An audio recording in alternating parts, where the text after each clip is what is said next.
Chapter 772. When he noticed that many disciples of the Bloodcloth Pavilion and the ninjas of the Ninja Allied Forces had resonated with his words at this moment, Nangongzhi also loosened his shackles on the Ninja Allied Forces a little, but he still maintained his sword domain. After all, one can't guard against the intention of harming others, and it's only right to take certain measures. After being a ninja for a long time, Nangongzhi knew better than anyone how cheap the so-called feelings of a ninja are and how they can be directly discarded at any time. But when I have been entangled in how to deal with my selfishness and fairness, I suddenly found that when I triggered such a war involving many disciples of the Bloodcloth Pavilion and the ninjas of the Ninja Allied Forces, the so-called selfishness and fairness have already been intertwined. How can I talk about whether it's purely for the Bloodcloth Pavilion or for myself? After saying that, Nangongzhi couldn't help but look down at the sword in his hand. There seemed to be scarlet blood left in the cracks of the sword because of all the years of killing. His eyes were full of helplessness and contempt for himself. In fact, Nangongzhi had always thought that he was the one who had paid the most, but when he looked back at everything he had experienced, how could other people's lives be more comfortable than his? No matter who it was impossible for anyone to have a perfect life because as long as one was still in life, it was inevitable to face the tests that life brought to oneself. Perhaps such tests were different for everyone, but each of these tests undoubtedly brought about endless troubles for people. He didn't know when Nangongzhi had become the kind of self-pitying and pretentious human that he hated the most. It was precisely because he was disturbed by his inner demon that Nangongzhi obtained such an opportunity. Between life and death, between gains and losses, between survival and death, he was no longer in the situation, but had jumped out of the situation and started to observe everything about himself. After understanding my own mistakes, my own vision has also changed. Now, what I care about is no longer temporary gains and losses, but long-term gains and losses. Looking at the disciples of the Bloodcloth Pavilion and the ninjas of the Ninja Allied Forces lying on the ground, they have lost their own body temperature. They didn't have to suffer such pain, and their people didn't have to accept the sadness of their deaths. But it is precisely because of the influence of personal selfishness and public interest that such a war was born. It is my fault. Nangongzhi's eyes swept over the corpses on the ground, and the sadness in his eyes was so strong that it was almost overflowing. He directly carried the Heaven's Disaster sword in his hand on his back. Obviously, he was ready to stop attacking. Nangongzhi loudly made his declaration to the ninjas of the Allied Forces and the disciples of the Bloodcloth Pavilion. From now on, the Bloodcloth Pavilion, for the sake of eternal peace and no longer spread sorrow to the ninja world, I will apply to the Allied Ninja Allied Forces to stop the war and negotiate peace. I ask the person in charge of the Allied Ninja Allied Forces to give me an answer after the negotiation. Although when Nangongzhi began to restrict the attacks of the disciples of the Bloodcloth Pavilion, everyone knew that it was very likely that the Bloodcloth Pavilion would not continue to fight with the Allied Ninja Allied Forces, but when Nangongzhi really announced such a decision, the ninjas of the Allied Ninja Allied Forces couldn't help but breathe a sigh of relief. After all, the strength of the current battlefield was too obvious. If the battle between the two sides really continued, then there was a 30% chance that the Allied Ninja Allied Forces and the Bloodcloth Pavilion would both suffer, and a 70% chance that the Allied Ninja Allied Forces would be directly destroyed while the Bloodcloth Pavilion would suffer relatively serious damage. Now, although the Allied Ninja Allied Forces didn't care much about Nangongzhi's inconsistency and reluctantly attributed the reason to his own understanding of the stream of consciousness. After all, now it was enough to stop the war and give the Allied Ninja Allied Forces a chance to continue to survive. Whether Nangongzhi's reason was sufficient or not was not worth the Allied Ninja Allied Forces to consider. It was better to let the disciples of the Bloodcloth Pavilion, as well as the five-element altar master, and Nangongzhi have an in-depth discussion. Disciples of the Bloodcloth Pavilion, now listen to my order to gather and retreat 5 miles to show the Allied Ninja Allied Forces our determination to negotiate. After making his declaration of truce, Nangongzhi didn't wait for the Allied Ninja Allied Forces to respond to his declaration. He directly ordered the disciples of the Bloodcloth Pavilion to leave the battlefield and set up camp. Although Nangongzha's words just now combined with the impression many disciples of the Bloodcloth Pavilion had of Nangongzha, and reluctantly made the disciples of the Bloodcloth Pavilion accept Nangongzha's words, but as the higher-ups of the Bloodcloth Pavilion, the 4 altar masters here wouldn't accept Nangongzha's words so easily. After all, the losses of the Bloodcloth Pavilion here were too great. If they directly retreat now, the losses of this battle would be too great. Moreover, this time, the Blood Cloak Pavilion and the 5 great shinobi villages have completely shed all pretense of cordiality. Although the 5 great shinobi villages don't have enough power to deal with the Blood Cloak Pavilion due to many limitations in strength, but as long as the Blood Cloak Pavilion still exists in the shinobi world, it will definitely become a stubborn bone in the throat of the 5 great shinobi villages. As long as they accumulate enough power in their hands, the shinobi allied forces will definitely directly destroy the Blood Cloak Pavilion with a thunderous force. It can be said that even if they used up the last strength in their hands now, it would be much better than negotiating with the allied ninja allied forces. Currently, the Bloodcloth Pavilion had a clear advantage. Once the ninjas of the allied ninja allied forces were given too much time to recover their strength, then this battle would become even more difficult to fight. However, other than the unconscious old man Qingmu, Bai Shui, Qi Yan, Ho Tu, and the other 5 element altar masters did not act up on the spot. Instead, they followed Nangongzha's instructions and led the disciples of the Blood Garment Pavilion to retreat and set up camp.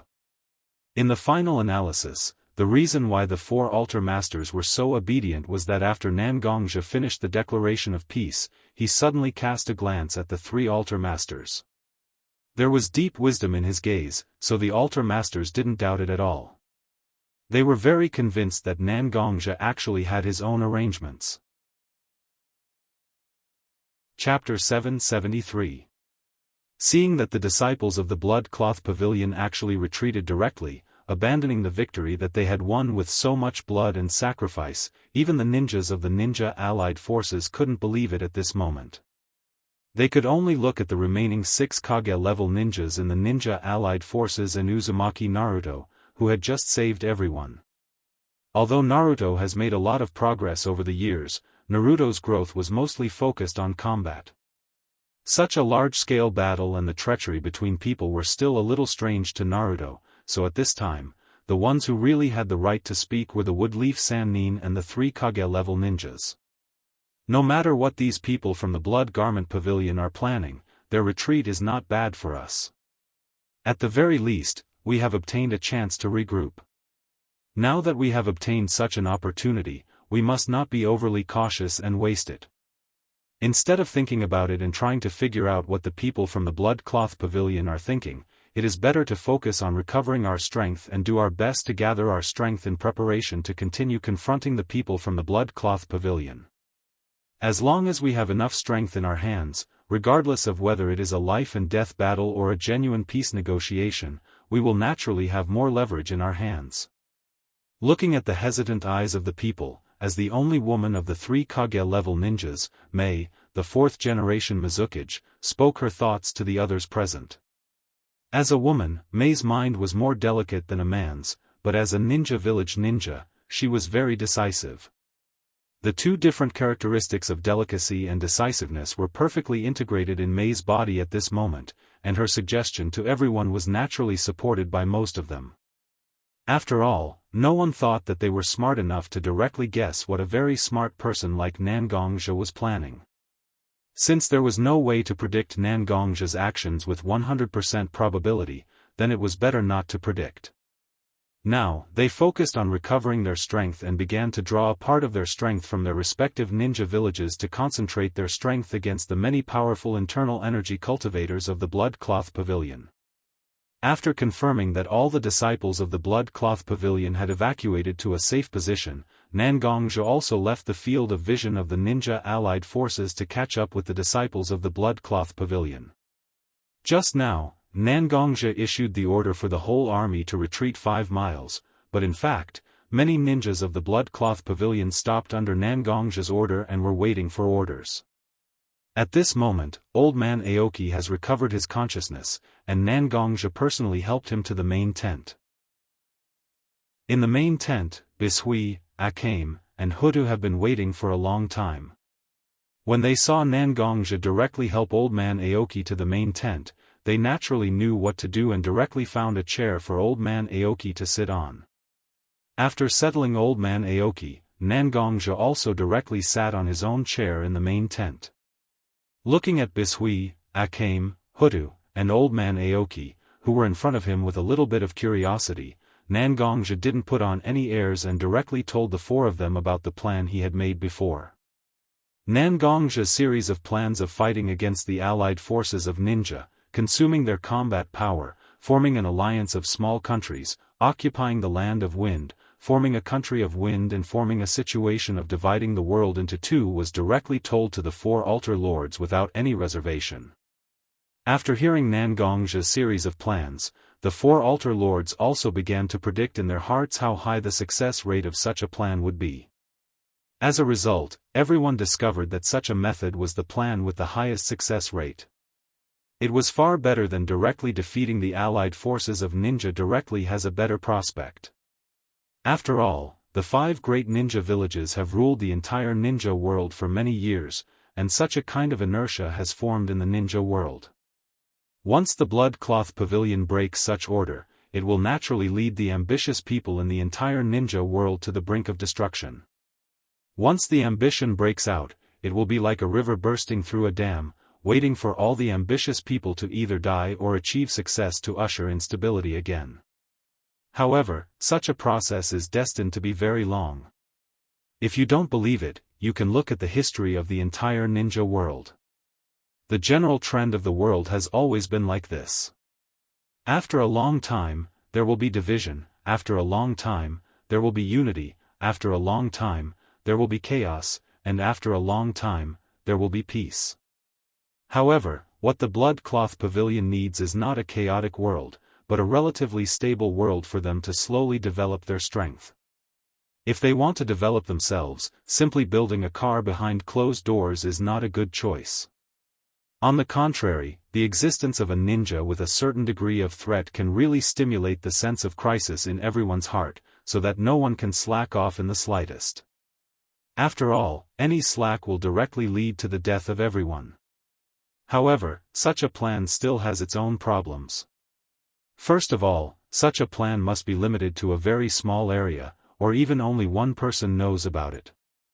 Second, such a plan can only be carried out by Nangongzhi alone.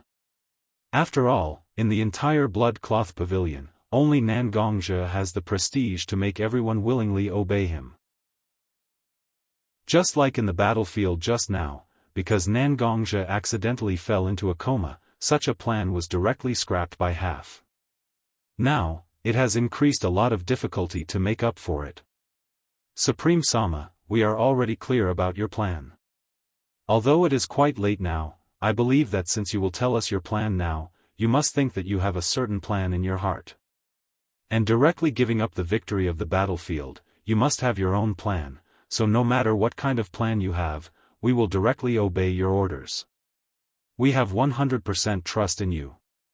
Looking at Nangongzhi, Aoki, who was already very weak, directly said such a long sentence. At this moment, the other 5 elements altar lords of the blood cloth pavilion looked at Nangongzhi with full of trust in their eyes. Such a feeling of being trusted made Nangongzhi's heart extremely warm at this moment. Chapter 774. Looking at the 4-5 elements altar lord standing in front of him, Nangongzhi was also very emotional. After all, in the ninja world, how many people can trust him so unconditionally like these 5 elements altar lords?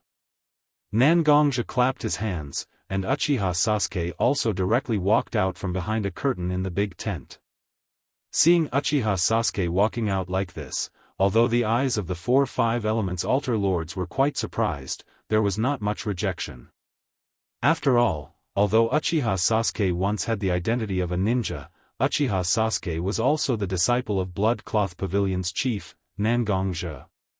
In the battle just now, Uchiha Sasuke personally killed many ninjas of the ninja allied forces and completely broke with the 5 major ninja villages, so at this moment, it was not difficult to understand that Uchiha Sasuke directly walked out. Although there was no way for my plan to be smoothly implemented before due to various reasons, I have been preparing for such a plan for a long time. The small countries themselves have also gathered enough strength. We must not give up such a force easily. Looking at the 4-5 elements altar lords and Uchiha Sasuke standing in front of him, Nangongja's eyes flashed with a trace of light, and then he said to them, "The plan I made before actually still has room for implementation. Now we suddenly want to negotiate with the ninja allied forces to get enough conditions for the implementation of our plan. I think now we can divide the personnel inside Blood Cloth Pavilion into 3 parts, 2 big and 1 small. A small part of them will still stay here and follow me to attract the attention of the ninja allied forces, so that they have no way to pay attention to other places. Akane and Bishui will lead a group of people and a group of people from the small country alliance to attack the land of wind, while Hudu, Sasuke, and Aoki will lead another group of people and a group of people from the small country alliance to attack the land of earth, striving to take down these 2 countries in the shortest time. I believe that with the consistent performance of the ninja allied forces in large-scale wars, they will definitely take advantage of our sudden ceasefire to transfer more forces from their own countries to reinforce their own army. The strength of the wind country itself is relatively weak among the 5 major countries, and the earth country, because of the serious injury of the Sandaime Tsuchikage, has no leader. They can only listen to the arrangements of the other ninja villages, and like a fool, they draw a large number of forces from their territory. Once we conquer these 2 countries, we can organize our men to guard the borders and swallow these 2 huge pieces of land into our stomachs. Although the wind country is relatively barren, the earth country can be considered a fertile place by then. These 2 huge pieces of land are enough to support our development. I have already roughly planned out the attack route for your 2 groups. Now, I will explain it to you. If you have any opinions, you can speak up and we can discuss it together. With that said, Nangongja directly spread out a detailed map of the shinobi world in the main tent and explained some of his plans to the 4-5 elements altar lords and Uchiha Sasuke. In the main tent of the ninja allied forces, Orochimaru, Jiraiya, and Uzumaki Naruto representing Woodleaf, Terumi Mei representing Mist, A representing Cloud, Gaara representing Sunigakure, and Inoki's son Katsuchi and granddaughter Kuratsuchi representing Rock Village. A total of 8 people sat directly at a round table and discussed what kind of countermeasures the ninja allied forces should take to deal with the Bloodcloak Pavilion. Since the Bloodcloak Pavilion has proposed such a request, and the Bloodcloak Pavilion leader Nangongja's speech on the battlefield seems to be really emotional, is it really possible for us to negotiate? Facing the long silence of everyone, the relatively younger Kuratsuchi from Iwagakure was the first to speak. Hearing Kuratsuchi's childish speech, except for Naruto who seemed to have some consideration, everyone didn't take it seriously. However, Kuratsuchi's status was very special. She was the granddaughter of Inoki, the Tsuchikage. After all, the current ninja allied forces was composed of the 5 major ninja villages, and there was no specific leader. Therefore, for Kuratsuchi, who represented Rock Village at this moment, no one knew how much they despised her childish thoughts. After all, this Nangongja of the Bloodcloak Pavilion is a ninja from Woodleaf Village. I don't know what Woodleaf Village knows about such an existence. Cloud Village's Raikage directly asked the 3 people from Woodleaf Village. After all, Nangongja's title of Ninja Yama was made during the Battle of Woodleaf Village. Since he was a ninja from Woodleaf Village, I definitely didn't believe that Woodleaf Village didn't know enough about such a person. And maybe because he was a little impatient at the moment, although Raikage's words sounded polite, his tone was inevitably a bit aggressive. Listening to A's question, even Jiraiya, who was famous for his good temper, felt a bit uncomfortable at the moment, let alone Uzumaki Naruto, who was very impatient. Raikage-sama, I don't know what you mean by this. Almost trying his best to suppress his temper, Naruto pressed his hand on the table, and his whole body slightly leaned in the direction of Raikage, obviously very excited.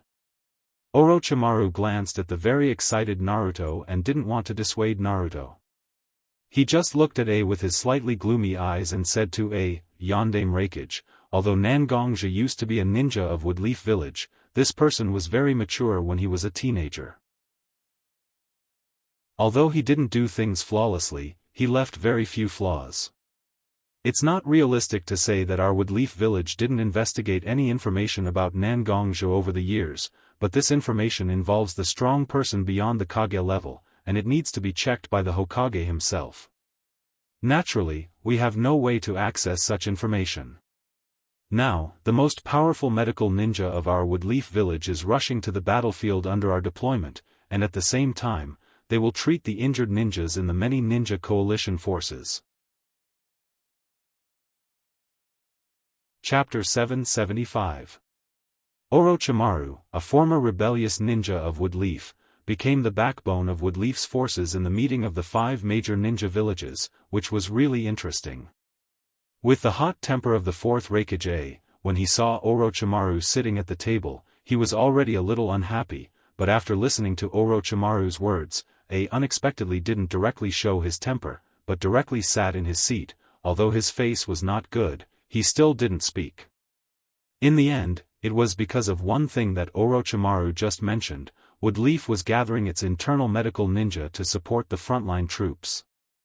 Although medical ninja itself has a long history, and it's not a type of ninja that Woodleaf monopolizes, it has to be said that during the Second Shinobi World War and the Third Shinobi World War, Woodleaf Village has formed a complete medical ninja training mechanism. The medical ninja of Woodleaf Ninja Village is unique in the shinobi world, whether it's in terms of personal quality or group number. Woodleaf can bring such a group of treasures directly to the battlefield at this moment is already a move beyond everyone's expectations. Or in other words, this is already a good behavior of Woodleaf. A himself has no special malice towards Woodleaf. The reason why he put pressure on Woodleaf Ninja Village is actually to make Woodleaf do more to support such a battle, and now it's obvious that Woodleaf has shown enough sincerity, so it naturally won't be so aggressive. The reason why A's face is not so good now is entirely because Orochimaru, a former rebellious ninja, seems to have been completely recruited by Woodleaf and began to do his best for Woodleaf.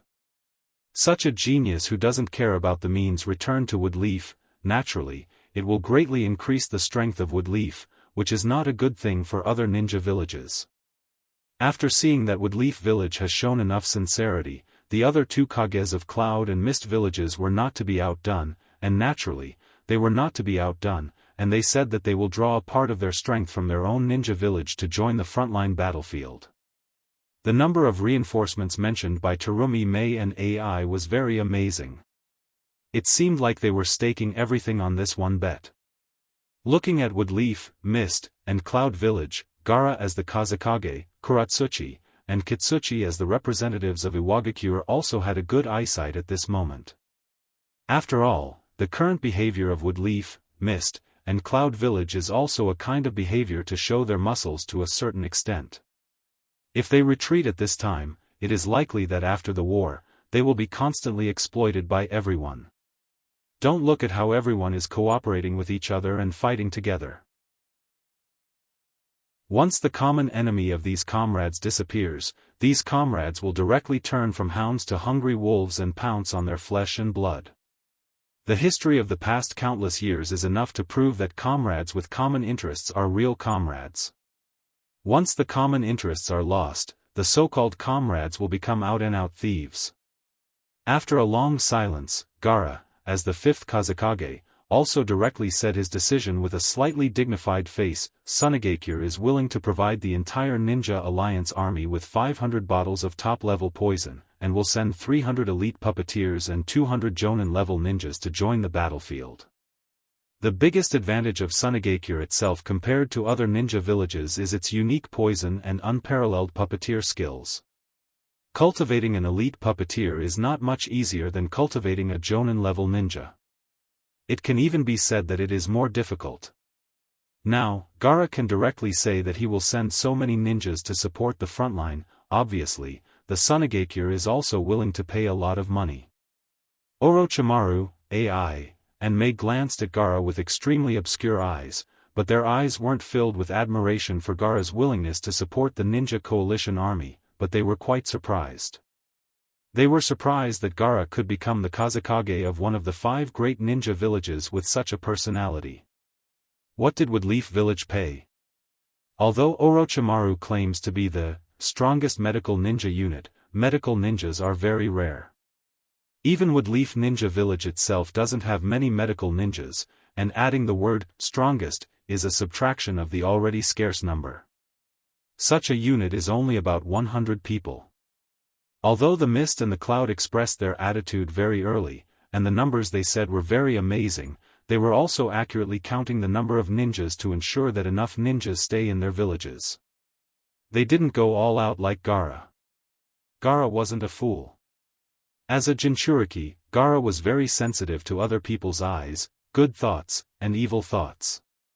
Orochimaru, Terumi Mei, and Ai's eyes were actually caught by Gaara, but Gaara had no choice but to make such a desperate move. Compared to other ninja villages, the geographical location of the Wind Country is very disadvantageous. Most of its territory is desert, and there is no way for civilians to survive. In some places, even ninjas will die if they are not careful. Although this time's Shinobi World War is not an internal war between the 5 major ninja villages, the situation is far better than the previous ones. It can be said that such a war has almost wiped out the Wind Country's strength. According to Gaara's estimate, it will take at least 10 years to recover with the ability of his country. Sand Village can't afford to stay in place for 10 years. After all, the development of the ninja world is the survival of the fittest and the survival of the strong. While other ninja villages are improving, Sand Village is still licking its wounds. Such a situation is simply a slow death. That's why Gaara was so desperate and directly pulled almost all of Sunegakure's power into the battlefield, using these forces as bargaining chips in the final negotiation to win more benefits for the land of Wind and Sunegakure. Orochimaru, Ai, and Terumi Mei were also shocked. After all, most of the Kage are stable existences. Suddenly, Gaara staged such a big gamble, which really surprised everyone. Chapter 776. Gaara's method surprised Orochimaru, Mei, and Ai, but it also added a lot of pressure to Kitsuchi and Kuratsuchi, who had been hesitating. Sandai Minoki of the Rock Village was still in a coma, so there was no one in the Rock Village who could make the decision at this moment. They could only push out Kitsuchi and Kuratsuchi, who had good prestige and strength, to represent the entire Rock Village. Everyone present was very familiar with Inoki because Inoki himself could be said to be an old man.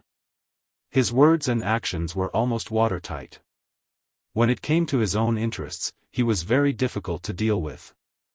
But relatively speaking, Kitsuchi and Kuratsuchi, who were sitting here now, didn't understand the roundabout gullies in the hearts of these high-ranking people. Instead, they directly understood the meaning of everyone's words. Looking at the 4 other villages, except for the Rock Village, at this moment, the hearts of Kitsuchi and Kuratsuchi became heavier and heavier. Although they weren't so good at scheming against people, as relatives of Inoki, Kuratsuchi and Kuratsuchi naturally knew the current situation of the Rock Village. If they want to keep up with the number of support, the Rock Village will definitely face great danger.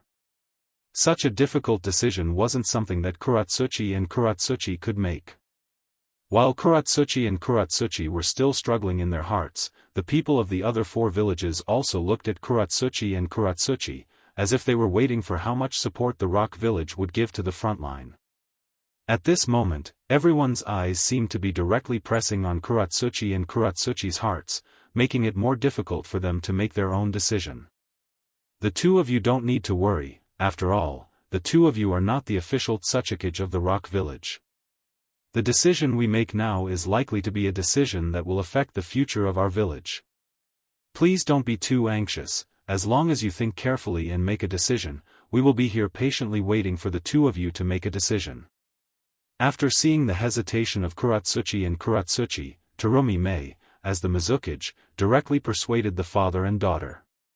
When she spoke, she was extremely gentle, as if she wanted to use this method to calm the two of them down a little. "That's right, anyway, we have already decided what kind of price we should pay before coming here, and the order has already been issued to our own villages. Even if the rock village can send people here, it's just icing on the cake. It's naturally better to have them, but it's not a big deal if they don't come." Immediately after Terumi Mei's voice fell, Orochimaru's slightly gloomy voice directly passed into everyone's ears. After hearing his words, Kuratsuchi and Kuratsuchi's eyes turned red, but there was no way for them to refute. The words spoken by Terumi Mei and Orochimaru made people feel relieved and angry. The tension and relaxation were quite coordinated. At this moment, the shame and anger in the hearts of the father and daughter, Kuratsuchi and Kitsuchi, were stimulated to the extreme. After all, their experience was too shallow, and the tacit words between Orochimaru and Terumi Mei directly pushed Kuratsuchi and Kuratsuchi to a situation where they had to make their own decision. The more anxious a person was to prove himself, the more fatal the decision he would make. When Kuratsuchi and Kuratsuchi sat together with red eyes, even if you don't deliberately listen to what the two of them were talking about, it was enough to guess that their mood at the moment must be very unstable. Finally, under the heavy gaze of everyone, Kuratsuchi and Kuratsuchi made their own decision with difficulty. The Rock Village is willing to send 100 elite Earth Release Ninjutsu Squad and 300 Jonin to support the battlefield. After saying such a sentence, Kuratsuchi and Kitsuchi directly left the main tent of the ninja allied forces with a bad look on their faces and went to the place where the ninjas of their villages gathered to pass on the orders they had just decided. Seeing the Rock Village's representative leaving without saying goodbye, the other shinobi villages also left one by one. Looking at the other shinobi villages leaving, Naruto said to Jiraiya, who was standing beside him, "That's right. Lascivious sage, it's obvious that everyone is working hard for victory, but in the end, why are they not on the same page? People often say that a wise man is great wisdom looks stupid. Perhaps Naruto is not a person with great wisdom, but the tense atmosphere in the main tent was still captured by Naruto. At this time, it should be the time to work together to fight against the blood-robed pavilion, but why did everyone start to plot against each other? Such a situation made Naruto feel very sad and puzzled at the same time. Naruto. In fact, even a person like me who has been in the ninja world for many years can't give you a perfect answer to the question you asked. Because the human heart is like the flow of a vast river, it changes everywhere and changes according to one's heart. Any small change may directly change a person's mind. Listening to Naruto's question, Jiraiya, who was very close to Naruto, naturally couldn't remain silent, and Jiraiya also hoped that Naruto could make progress, so he began to tell his thoughts to Naruto. Let's not talk about the future, let's talk about why the ninja allied forces are fighting against each other at this moment. In fact, in the final analysis, it's because the blood-robed pavilion has shown a bit of fatigue. Although the blood-robed pavilion itself has a very outstanding Nangongzhe as its leader, the blood-robed pavilion itself has really shown itself in the ninja world for too short a time. Although we were at a disadvantage in the battle with the blood-robed pavilion, that's because the people of the 5 major ninja villages in the front line were already mentally tired and physically exhausted. When all our reinforcements arrived, how could the blood-robed pavilion, who only had a little advantage in the battle just now, resist? Since victory is not so far away, then everyone in a high position should naturally think about how to share the benefits brought by the war instead of fighting wholeheartedly. Chapter 777. Listening to the almost absurd words from Jiraiya's mouth, Naruto's heart became more and more strange. Obviously, everything is not a foregone conclusion yet. Why is everyone already thinking about how to get more benefits for themselves instead of thinking about how to hold the victory of the war in their hands? Suddenly, such a sentence suddenly appeared in Naruto's mind: meat-eaters are despicable. People in high positions often attach great importance to benefits. If they can't get enough benefits from a matter, many people in high positions can't put their mind into this matter at all. Just like now, when the people of the 5 major shinobi villages think that the threat of the blood-robed pavilion is no longer great, and they can take down the blood-robed pavilion directly after paying a certain price, everyone also began to use their own means to grab their share of the war dividend. Lascivious and Nin, they are starting to harm each other like this. Are they really not afraid of losing this war? Looking at Jiraiya, Naruto was puzzled, but he couldn't find the answer at all. Listening to Naruto's question, for a while, Jiraiya also didn't know how to answer. When Jiraiya and Naruto fell into a dilemma at the same time, Orochimaru suddenly opened his mouth and said to them, "Don't worry. Sure enough, you are people of the same origin. Even on such an issue, you are also digging into a bull's horn." Hearing Orochimaru's words, Naruto's anger was immediately aroused. For this Sandaime Yuan Fei, who regarded him as his grandfather, Orochimaru, who killed him, and Uchiha and Sasuke from Woodleaf, Naruto's impression of him can be said to be not so good. And now, Orochimaru directly ridiculed him and Jiraiya. Naruto, who was very easily provoked, naturally became very uneasy at this moment. And just when Naruto was about to attack, Jiraiya directly reached out and pulled Naruto. In the entire shinobi world, if there's someone who can understand what kind of person Orochimaru is, it's definitely Jiraiya. Previously, Orochimaru's actions were very extreme because of some defects in his soul, but now, Orochimaru's extreme thoughts have been erased from his soul after his resurrection. Now, the reason why Orochimaru directly provoked Naruto and Jiraiya was actually because of some bad taste in his heart. It was precisely because Jiraiya knew how bad and black-bellied Orochimaru's character was that he reached out to stop Naruto. He didn't want the friction between the two to become more intense. Jiraiya couldn't stop Orochimaru, but he could stop Naruto. Looking at Jiraiya, who was holding his hand tightly, Naruto forcibly suppressed all the anger in his heart, but his eyes were still staring at Orochimaru, wanting Orochimaru to give him a reasonable explanation.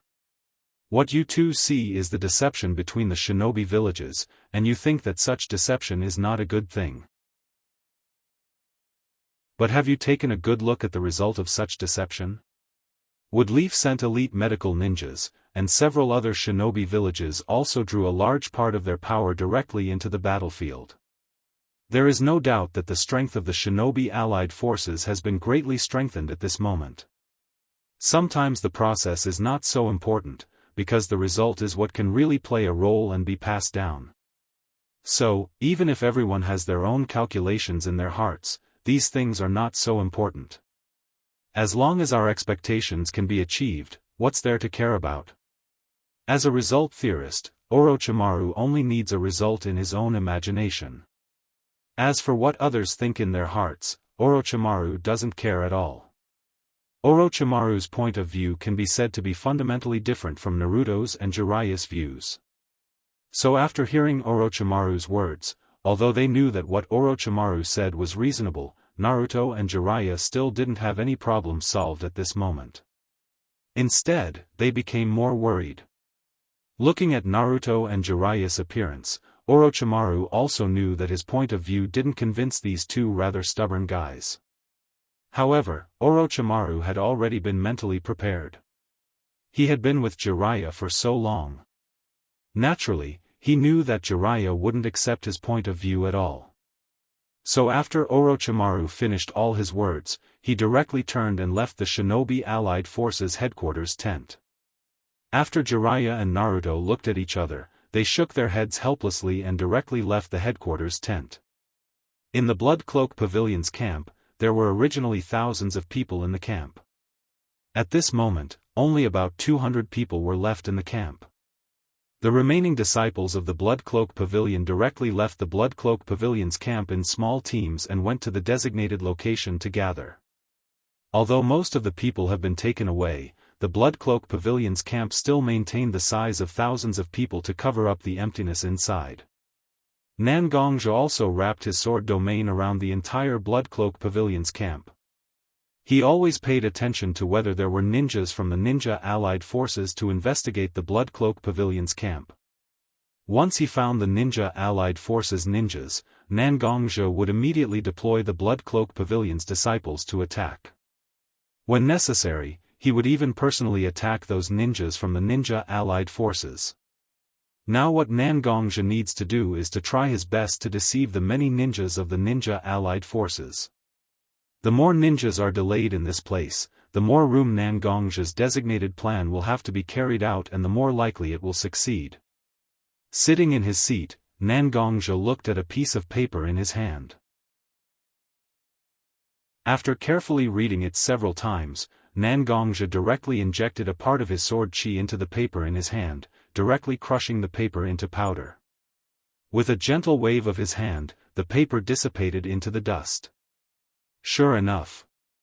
After seeing that I took the initiative to admit defeat, the ninja allied forces immediately couldn't help but want to take advantage of the Blood Cloak Pavilion's disadvantage and start preparing to directly defeat the Blood Cloak Pavilion?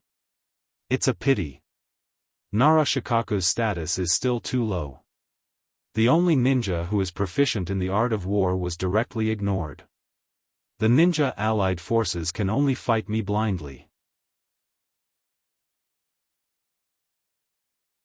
Chapter 778. Just when the reinforcements mobilized by the ninja allied forces had not yet arrived at the battlefield, suddenly, an invitation was sent from the Blood-Clothed Pavilion's base to the ninja allied forces' base. This letter was naturally written by Nangongzhe himself and sent someone to deliver it to the ninja allied forces. After receiving such an invitation, the ninja allied forces naturally wouldn't underestimate it.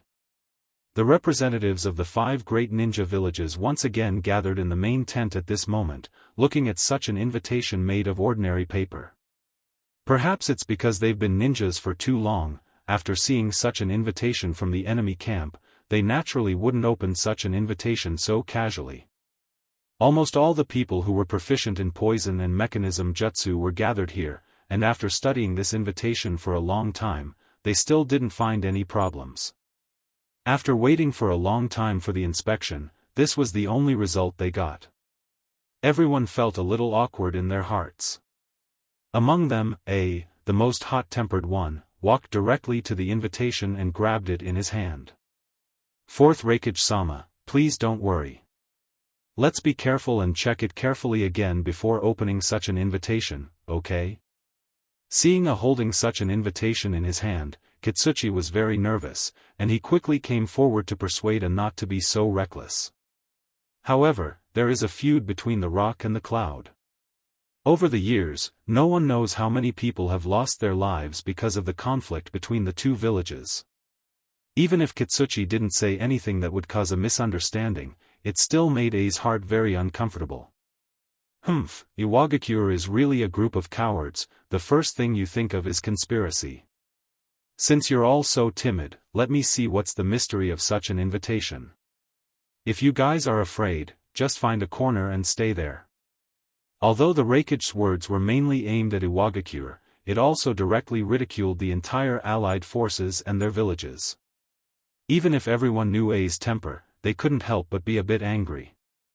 However, Ai didn't care if others were angry at him or not. If they were really angry, they could just come up and fight with him. What was the point of showing their anger with his eyes? He put his finger into the slit of the invitation card and opened it directly. The words that were written with a brush rushed directly into Ai's eyes. War or peace, do you have a decision? Just 8 words were enough to fill up the entire invitation card. After seeing these words, A's eyes suddenly became a bit dazed, as if a sharp sword was held in Nangongzhe's hand and stabbed towards him. In a panic, A directly threw the invitation in his hand away, and he also directly jumped back half a step, as if he was avoiding something. When the crowd saw that AI had retreated, they began to feel nervous.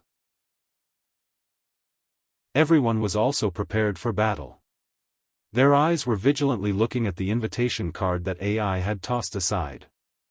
After a subconsciously dodged, he also touched his goatee a bit awkwardly.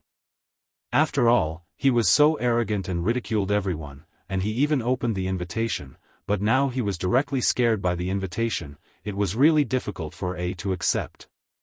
But A's hand touched his chin, but he couldn't touch his goatee.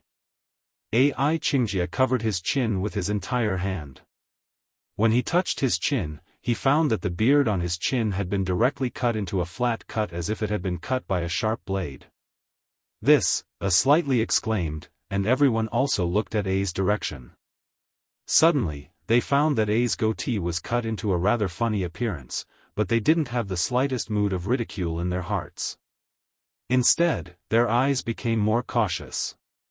A mere invitation can directly make the fourth Reikage, a Kage of a village, unable to dodge, and it took him a long time to react after being hit?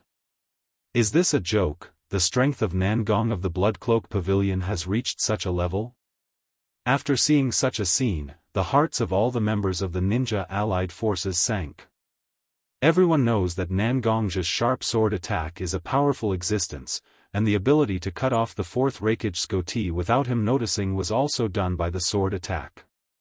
The fact that the sword attack could produce such an effect is enough to prove how powerful Nangong is at this moment. It even gave everyone the illusion that the previous battle was actually a joke between Nangong and the ninja allied forces, and then Nangong used the sword domain to restrict everyone in the battlefield. This kind of feeling became more and more intense. For the unknown, as long as one is a person, they will instinctively feel fear.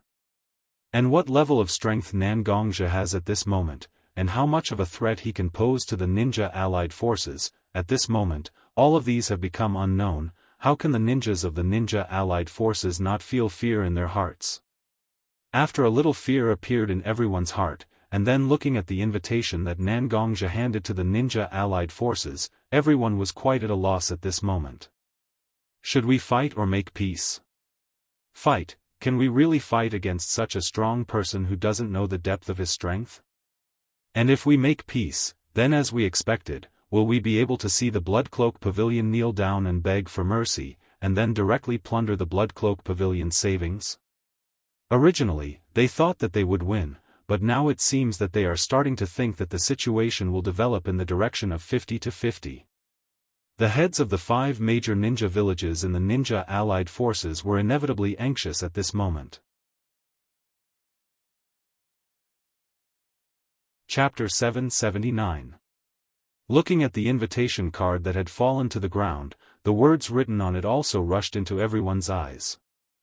Although the fourth Reikage AI had just opened the invitation and released the sword energy contained in it, there was still some sharp aura left in the big words, which made everyone present feel a bit of pain in their eyes.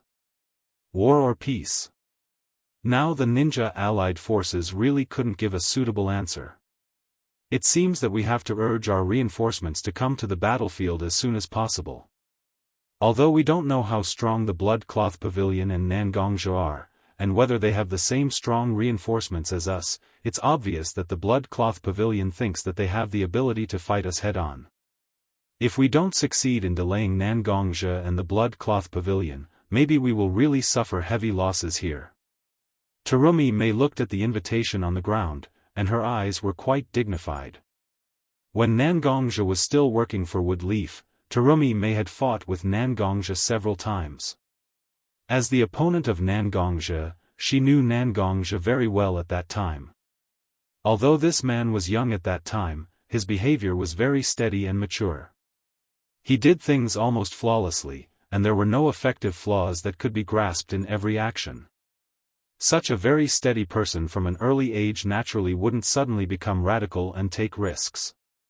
Looking at the current Nangong deliberately showing this attitude, it was obvious that he didn't put the ninja allied forces in his eyes at this moment. Therefore, based on her understanding of Nangong, Terumi Mei also said such words. Most of the people who have been in contact with Nangong, after hearing Terumi Mei's words, all of them agreed with her.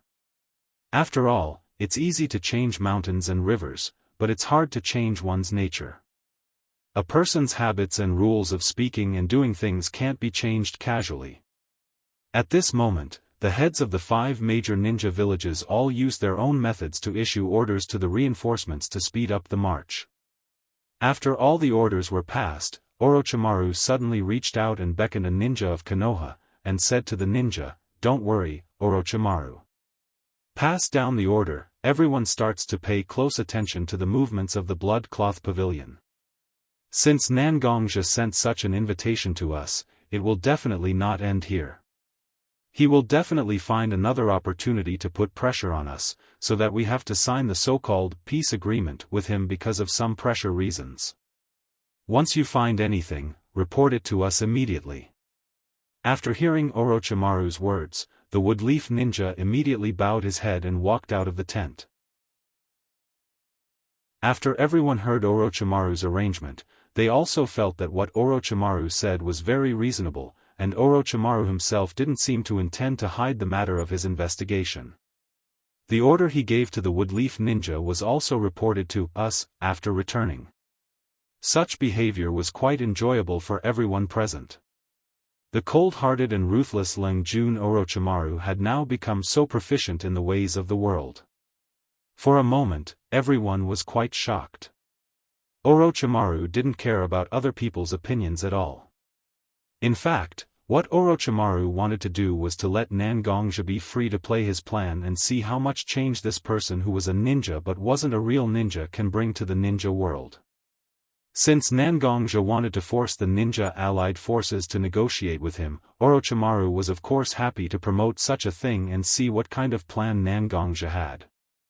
After waiting for a few minutes, the Woodleaf Ninja who was sent by Orochimaru to investigate the movements of the Blood Cloth Pavilion returned to the main tent.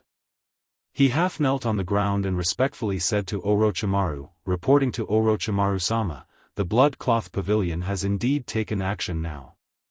In the middle of our ninja allied forces camp and the Blood Cloth Pavilion's camp, a long table has been placed at the moment. The leader of the Blood Cloth Pavilion, Nangongzhi, is also sitting on the side of the long table accompanied by a woman at the moment. He seems to be waiting for something." As a scout, this Woodleaf Ninja was very scrupulous in his duty. He didn't take any of the main points of view in his description. Instead, he was very objective and directly described everything he saw. However, everyone present also experienced a lot of hardships. Nangongzhi's behavior was actually very easy to guess. He was waiting for the reaction of the ninja allied forces at this moment. Should they close the door and not come out, or should they directly come out to meet Nangongzhi? To a certain extent, closing the door and not coming out is indeed a good choice, because not making a choice means that they won't bear the risk after making a choice. However, Nangongzhi directly sent the invitation to the ninja allied forces camp with great fanfare, and the slightly excessive reaction of the ninja allied forces almost made such a thing known to everyone. Once they directly choose to close the door and not come out, it will undoubtedly be an extremely great blow to the morale of the ninja allied forces. It is not yet possible to decide whether to fight or reconcile with the Blood Cloth Pavilion in the future. Once the morale is lost, no matter what choice they make, they will undoubtedly suffer a huge loss. After all, there are only two people standing up at the moment, and one of them is a woman. Even with such a lineup, the higher-ups of the ninja allied forces didn't dare to go out. So, if they really face a difficult battle, won't the higher-ups of the ninja allied forces also be unwilling to go all out because of their pride? On the contrary, many ordinary ninjas will become sacrifices. And once they really go out and have a face-to-face discussion with Nangongzhi, Nangongzhi will definitely take advantage of the fact that the ninja allied forces' strength has not been replenished and his Blood Cloth Pavilion side has a relatively advantageous position, so he will make all kinds of demands that the ninja allied forces can't accept. At this moment, the people who were standing in the middle of the tent, who could make decisions, also didn't know what to do. We will face what we have to face after all. Blindly escaping now will only put us in a disadvantageous position. After all, what Nangongzhi wants now is to seize more benefits from our hands. In that case, we might as well see how big this person's appetite is. Anyway, we can kill time with him and wait for our reinforcements to arrive, so why not? It's just a change of place to stay.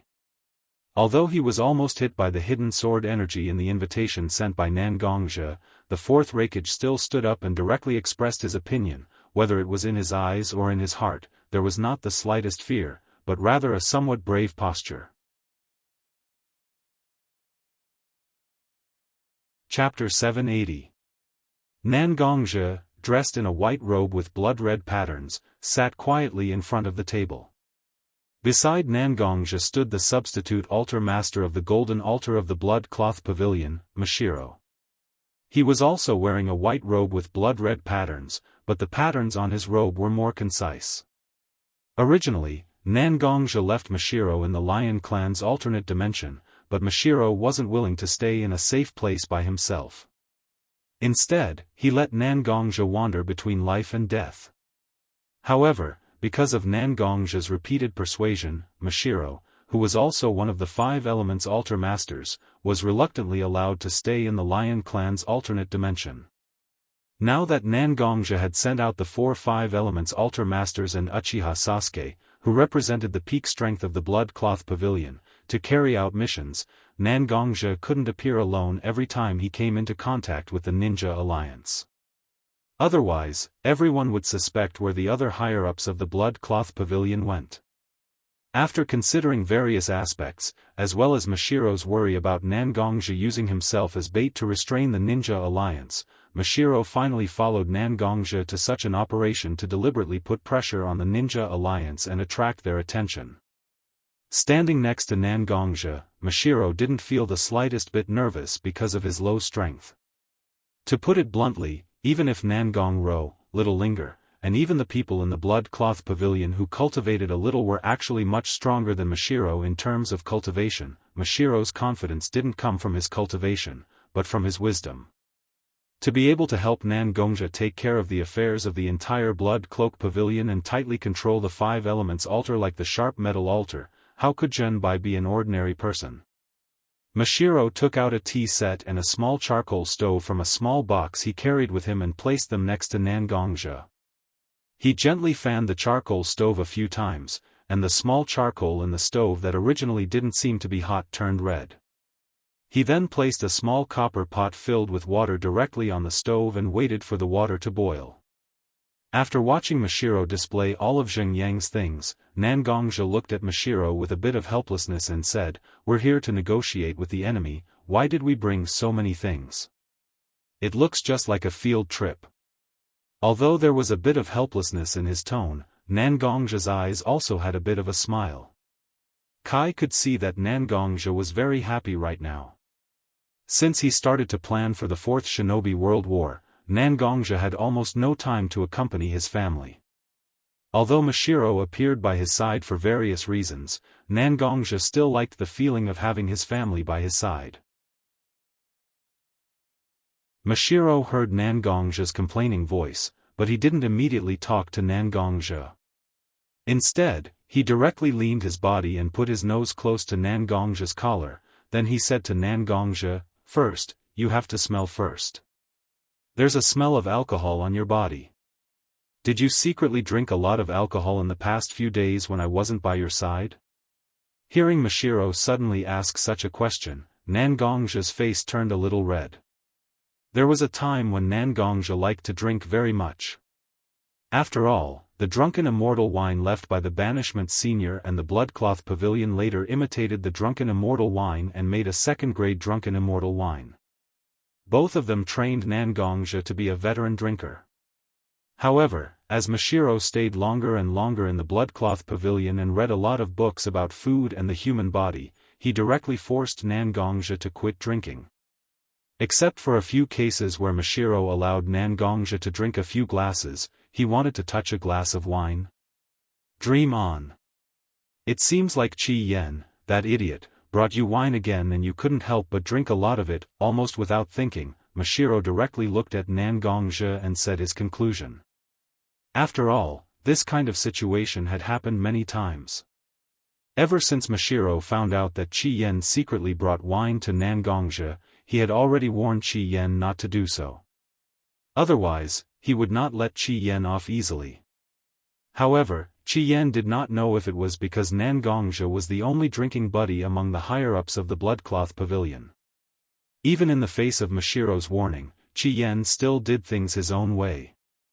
As long as he had the opportunity, he would definitely drag Nangongzhe to drink. If it was under normal circumstances, it would be fine. However, Nangongzhe was currently injured. Qi Yan was willing to drink with his injuries to make it difficult for his injuries to heal. However, Mashiro was unwilling to let Nangongzhe have any injuries left on his body. You asked me why I suddenly brought so many things here. Isn't it to let these tea leaves specially cultivated by the Bloodcloth Pavilion that can regulate internal qi to help you offset some of the injuries caused by the wine? I don't care if you like to drink or not, you have to drink properly. Although Mashiro's words were quite harsh, Nangongzhe knew very well that Mashiro was actually worried about his body. Although it was not appropriate to use the words deep love here, it could still slightly express Mashiro's feelings. Although Mashiro kept saying all kinds of things, his hands did not stop at all. It required extremely complicated steps to stimulate the internal qi of the tea leaves. Even the most proficient tea master in the Bloodcloth Pavilion would need to concentrate for at least a quarter of an hour before he could do it. However, Mashiro directly reduced the process to about 6 minutes while he was happily bickering with Nangongzhe. Moreover, part of the time was waiting for the water in the copper pot to be heated to a certain temperature. Looking at Mashiro's slender hand in front of him, Nangongzhe also smiled slightly and directly took the teacup from Mashiro's hand. He observed the color, smelled the fragrance, and tasted the taste. Although Nangongzhe did not care about the many details when drinking tea, he still attached great importance to Mashiro's cup of tea. He followed the 3 steps that were necessary in drinking tea. Chapter 781. After drinking a cup of tea, Nangongzhe instantly felt a warm current flowing through his body. It continuously cleared up the parts of his inner energy that were slightly stagnant.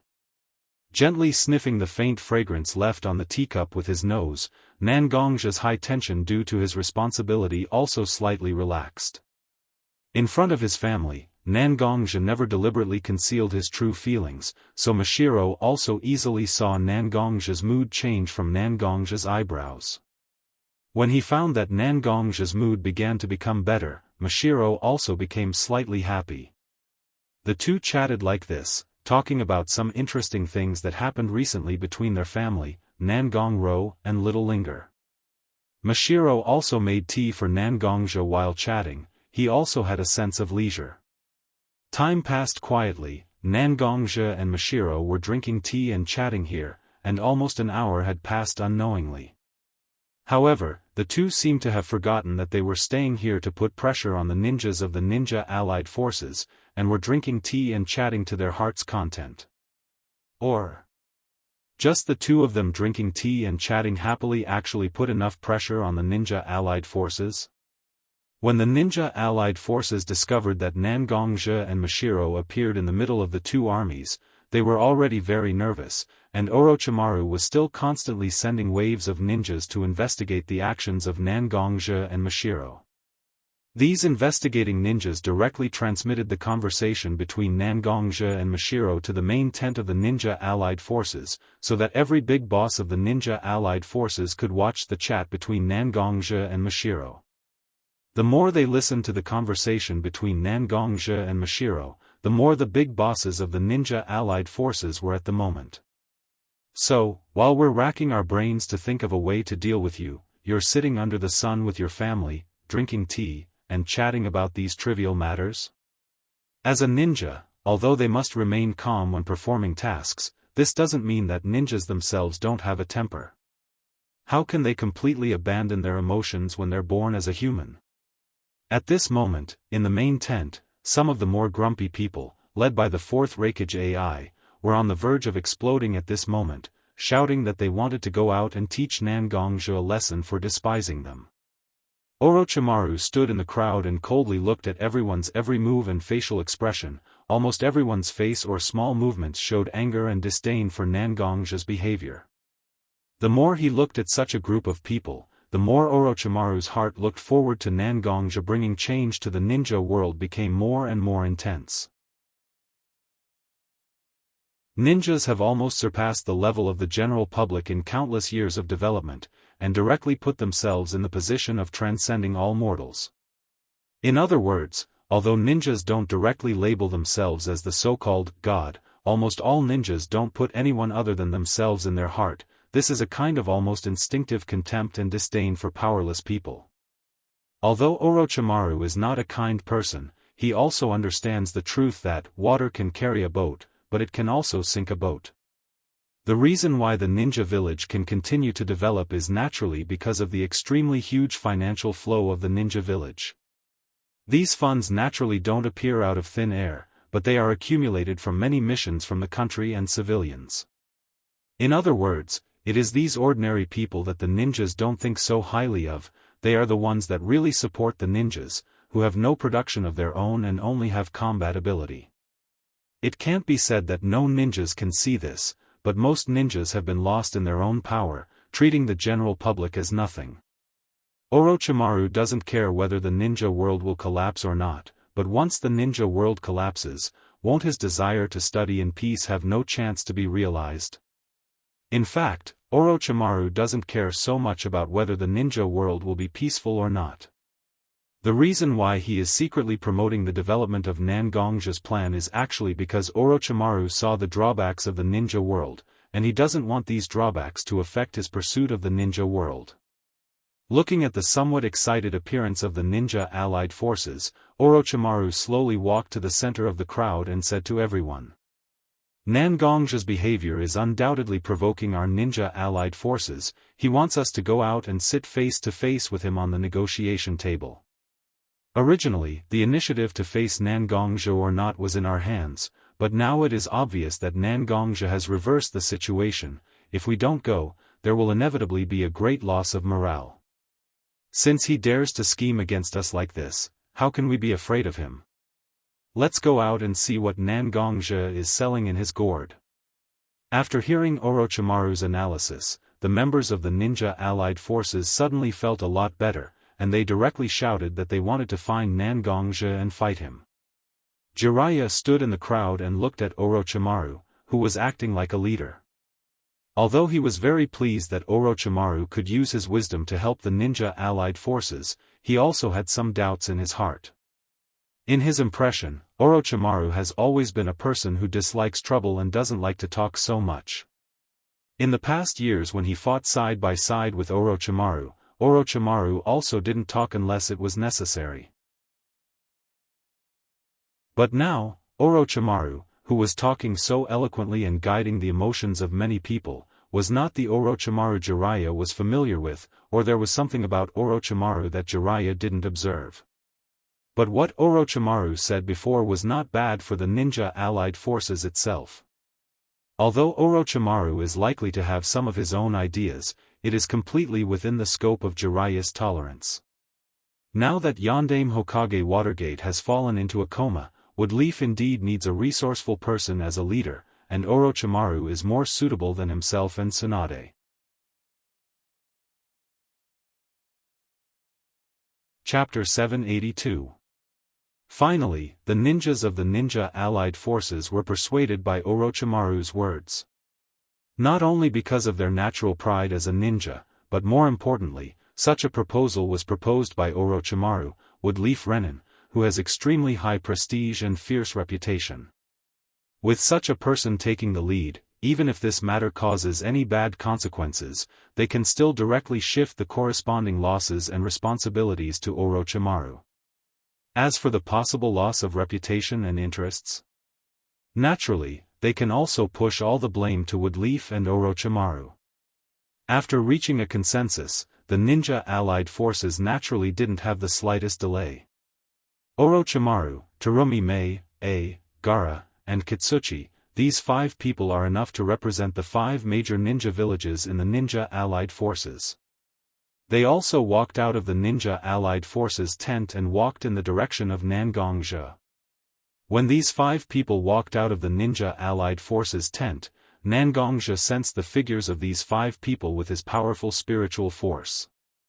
With a light wave of his hand, the internal force in his body directly gushed out, connecting the natural energy in the air and injecting it into the ground under his feet.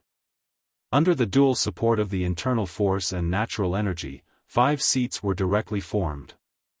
I thought that these guys in the ninja allied forces would argue with each other for a long time. I didn't expect this group of people to reach a resolution so quickly. It only took them an hour to directly finish the discussion. Looking at the 5 seats that he easily cast, Nangongzhi said directly to Mashiro with a bit of teasing and surprise in his eyes. Indeed, it is indeed surprising that an organization like the Ninja Allied Forces can reach a resolution so quickly. After all, it involves a lot of interests.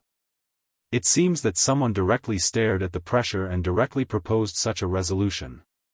Whether it is Gaara, Terumi Mei, or obviously, they don't have such a vision and ability. Minato Watergate certainly hasn't recovered yet, and Inoki is seriously injured. This is also quite a bit of thought-provoking. Obviously, it is impossible for such a person to suddenly emerge from the rock village to lead everyone. After all, Inoki's protection of the rock village is a bit too much. It seems that such a person is definitely from the Woodleaf village and has extremely high prestige.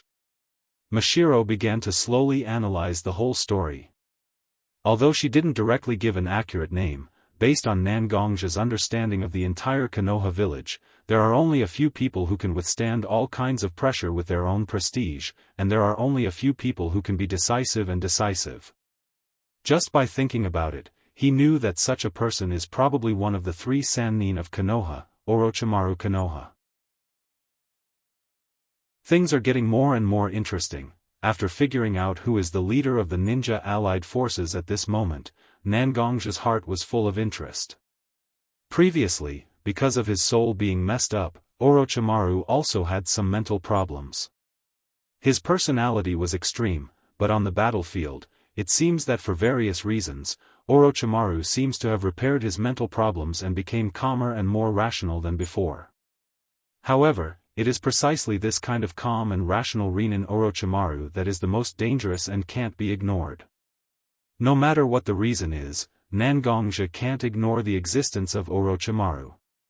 However, judging from the current situation, he doesn't know why Orochimaru is doing things that are relatively beneficial to the Blood Cloth Pavilion. However, Nangongzhi naturally wouldn't think that Orochimaru will lean towards the Blood Cloth Pavilion so easily. After all, from Nangongzhi's understanding of Orochimaru, Orochimaru has no so-called bias towards any force since his strength reached a certain level. Orochimaru's pursuit is not these things, but the so-called truth. As long as he can get close to what he pursues, any price is actually cheap in Orochimaru's view. Now, perhaps Orochimaru thinks that it is more beneficial to support the Blood Cloth Pavilion to complete his plan, so he helps the Blood Cloth Pavilion like this. But when the Blood Cloth Pavilion has no value to Orochimaru, maybe Orochimaru will directly lean towards the Ninja Allied Forces and directly destroy the Blood Cloth Pavilion. Everything now is just a coincidence, not something he can rely on. The only thing he can really rely on is the strength that is tightly nested in his hands. Looking at the 5 people from the Ninja Allied Forces coming towards him, he didn't pay attention to the surprise of several of them because of the number of clay seats he prepared. He directly stretched out his hand and let the people representing the Ninja Allied Forces sit on the seats. He didn't say anything, just took the tea handed to him by Mashiro and slowly sipped it, completely ignoring the 5 people sitting opposite him. The 5 representatives of the Ninja Allied Forces, except for Orochimaru, naturally had a huge pressure in their hearts from the moment they left the main tent of the Ninja Allied Forces.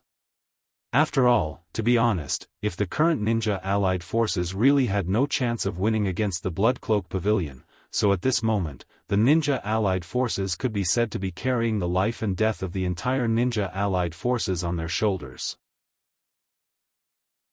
But now, sitting opposite to Nangongzhi with such a huge pressure, Nangongzhi, the person who occupies the initiative, didn't say a word and just drank tea, directly breaking the various preconceived plans in the hearts of the representatives of the Ninja Allied Forces, directly adding a huge amount of pressure to the representatives of the Ninja Allied Forces.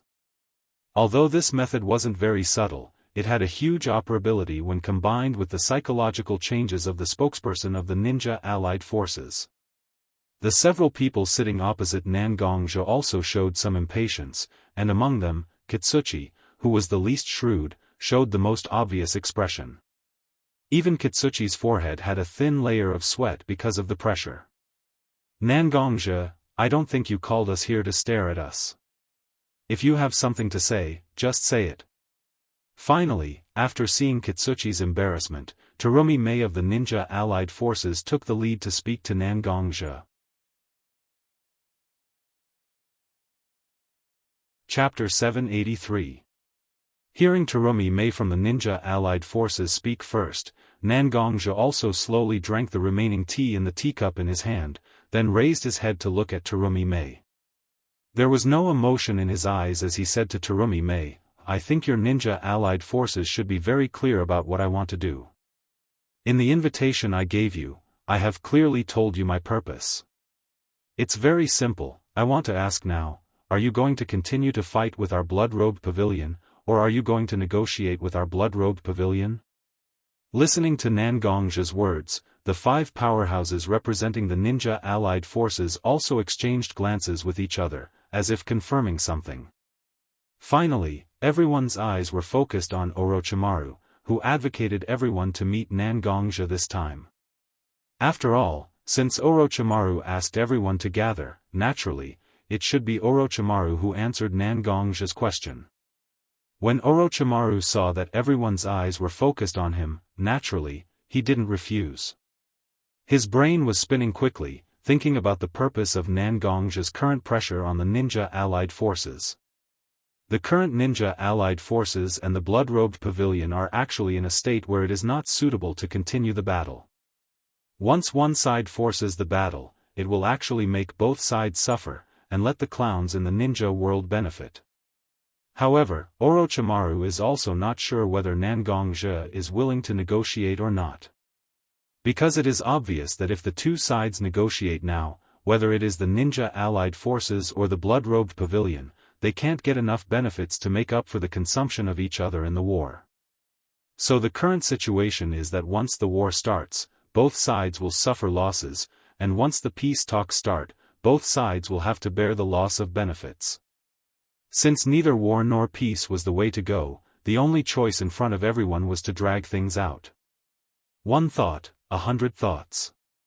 When Orochimaru directly analyzed the situation of the ninja allied forces and the blood-robed pavilion on both sides, and observed everything objectively, those little doubts have actually been solved.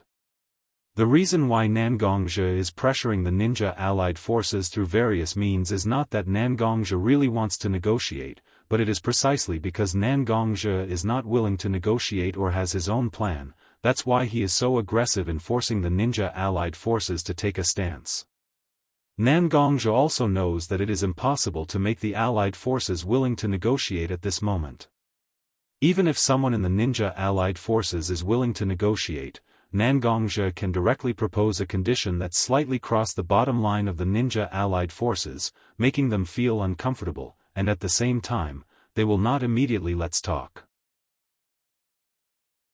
Nangong Kuroto-sama, please take a look at the few of us here. In fact, except for the Kazekage, Reikage, and Mizukage, including me and Kitsuchi Jonin, we are temporarily replacing the leader of our ninja village. This battle is extremely important for our ninja allied forces as well as the Blood Cloak Pavilion. Whether it is the losses between us or the contradictions between us, it is not something that can be directly solved by a simple peace agreement. Our ninja allied forces and the blood-robed pavilion can be said to be the existence that dominates the entire ninja world. Once the problems between us can't be solved perfectly, then the remaining small contradictions between us are likely to directly become bigger under the brewing of time. So we need time to let our two Kages in Woodleaf Village and Rock Village recover their consciousness, and then we will have the right to decide whether to fight or to negotiate. Listening to Orochimaru's words, Nangongja, who was sitting opposite him, as well as the other four representatives of the ninja allied forces, were also shocked. Are you sure you are not joking? What Orochimaru said before is somewhat reasonable. After all, even if Kitsuchi and Orochimaru have a high prestige in their own ninja villages, they can't compare with the two Kages, Anoki and Watergate. It is normal that they can't make such a decision that involves the future of the two ninja villages. But after that, everyone's head was about to explode. Wait for Inoki and Watergate to recover their consciousness before they can make a decision? Not to mention that Watergate himself fell into a coma because of excessive consumption during the battle with the blood-robed pavilion. Now there is no way to make up for his physical and mental deficiencies in a short time. Inoki's body was directly cut in half because of the battle. It is fortunate that he is still alive. If there is any accident during the treatment process, Inoki, who is already the oldest ninja in the ninja world, will probably die. Once something happens to Inoki, does Nangongja have to wait for the rock village to choose the next Tsuchikage? Nangongja listened to Orochimaru's words, and his face was obviously very unhappy. Originally, as long as the ninja allied forces can give him a reasonable reason, Nangongja can directly extend the time of the peace talks to buy enough time for the people he sent to attack the Wind Village and the Earth Village. But now, Orochimaru's words were undoubtedly digging a big hole for Nangongja. In this situation, even if Nangongja wanted to fool Orochimaru, it was already impossible. Otherwise, a bigger flaw would be caught by Orochimaru. At that time, Orochimaru's mistake might directly ruin the whole plan. Orochimaru, are you kidding me? Nangongja directly reached out and grabbed the sword in his hand. Although the sword is not out of the scabbard, a sharp momentum has been directly emitted from Nangongja's body. Looking at Nangongja, the rest of the people who represented the ninja allied forces also panicked.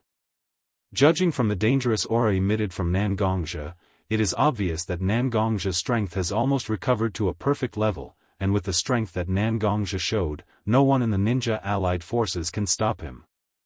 At that time, Nangongja will directly attack the ninja allied forces with a large number of troops of the Bloodcloak Pavilion, and no one will have a good time. Seeing Nangongja's reaction, Orochimaru, as the initiator of all of this, had a flash of wisdom in his eyes. Sure enough, Nangongja is also trying his best to delay. Chapter 784. At this moment, Nangongja's body exuded a sharp aura, but Orochimaru could find that although there was anger and aggression in Nangongja's aura, there was not much killing intent at all. As the representatives of the ninja allied forces, the other four existences couldn't help but ignore Nangongja's reaction at this moment because of the panic in their hearts. However, Orochimaru himself didn't care so much about what the ninja allied forces would experience, because it can be said that Orochimaru has never regarded himself as a member of any force in the ninja world. Seat Head Nangong's words are incorrect. Negotiations have always been about asking for sky-high prices while sitting on the ground. Since Seat Head Nangong does not agree to my conditions, then you can directly negotiate with us. Anyway, whether it is our ninja allied forces or your blood-robed pavilion, we both have the intention to reconcile, so why can't we put down the trivial pride in each other's hearts and cooperate to achieve our respective demands? After Orochimaru finished speaking, the other four representatives of the ninja allied forces immediately nodded to express their support.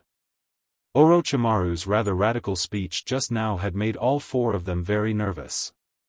After seeing Orochimaru take the initiative to admit defeat, they naturally immediately echoed Orochimaru's words, as if they hoped that Nangongja could carefully consider their side. Nangongja's eyebrows swept directly across the five representatives of the ninja allied forces.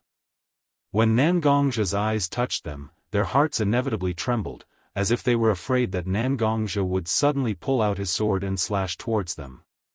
However, when Nangongja's eyes swept across everyone, he slowly released his grip on the Heavenly Calamity sword's hilt. Holding the sword scabbard in his hand, he fiercely put the sword on the table in front of him, and the sound of a bang directly shook the hearts of the five representatives of the ninja allied forces. I'll give you a chance, 3 days, I hope that by that time, you won't argue with me like this. After 3 days, if you can't give me a perfect answer, then I will definitely take many disciples of the Blood Cloth Pavilion directly to the big tent of your ninja allied forces and wait for you to personally give me an answer.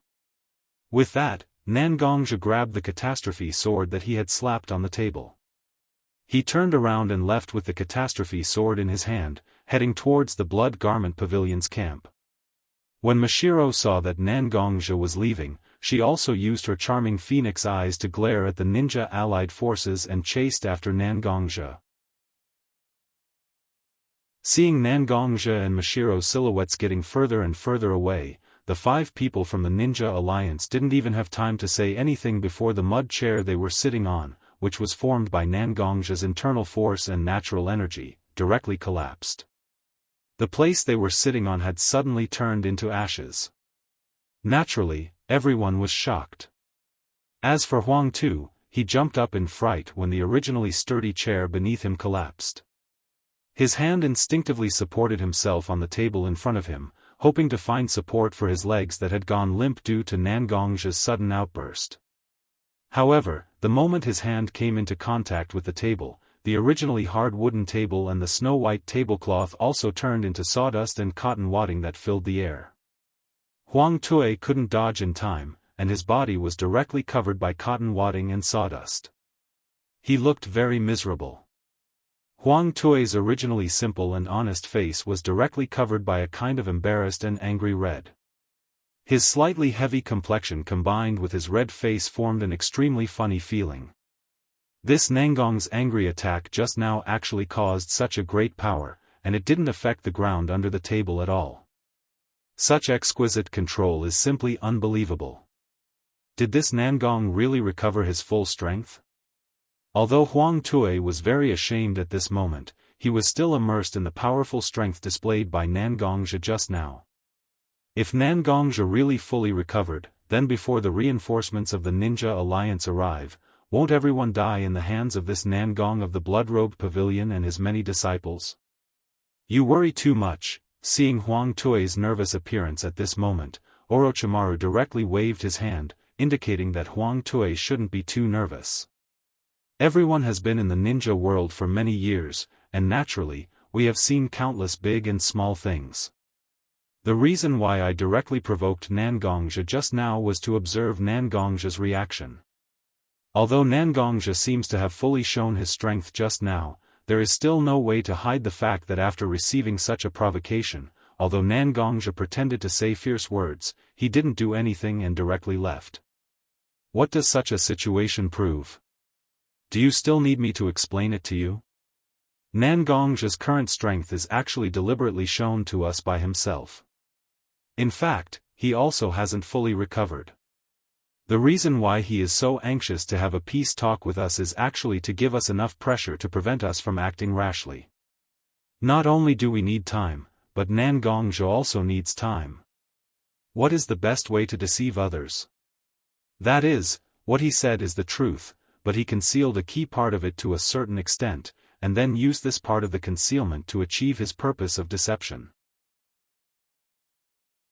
Stalling for time is true, and deliberately showing his strength is also true, but is Nangongzhi's real purpose of stalling for time really to recover his strength?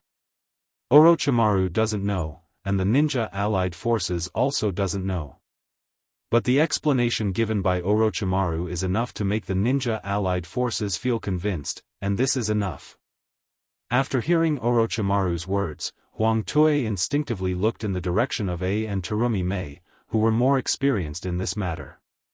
A and Terumi Mei themselves had no clue. After thinking back and forth about what Orochimaru said several times, they also thought that there was no obvious mistake in what Orochimaru said, so after a little hesitation, they nodded to Huang Tue, obviously supporting what Orochimaru said.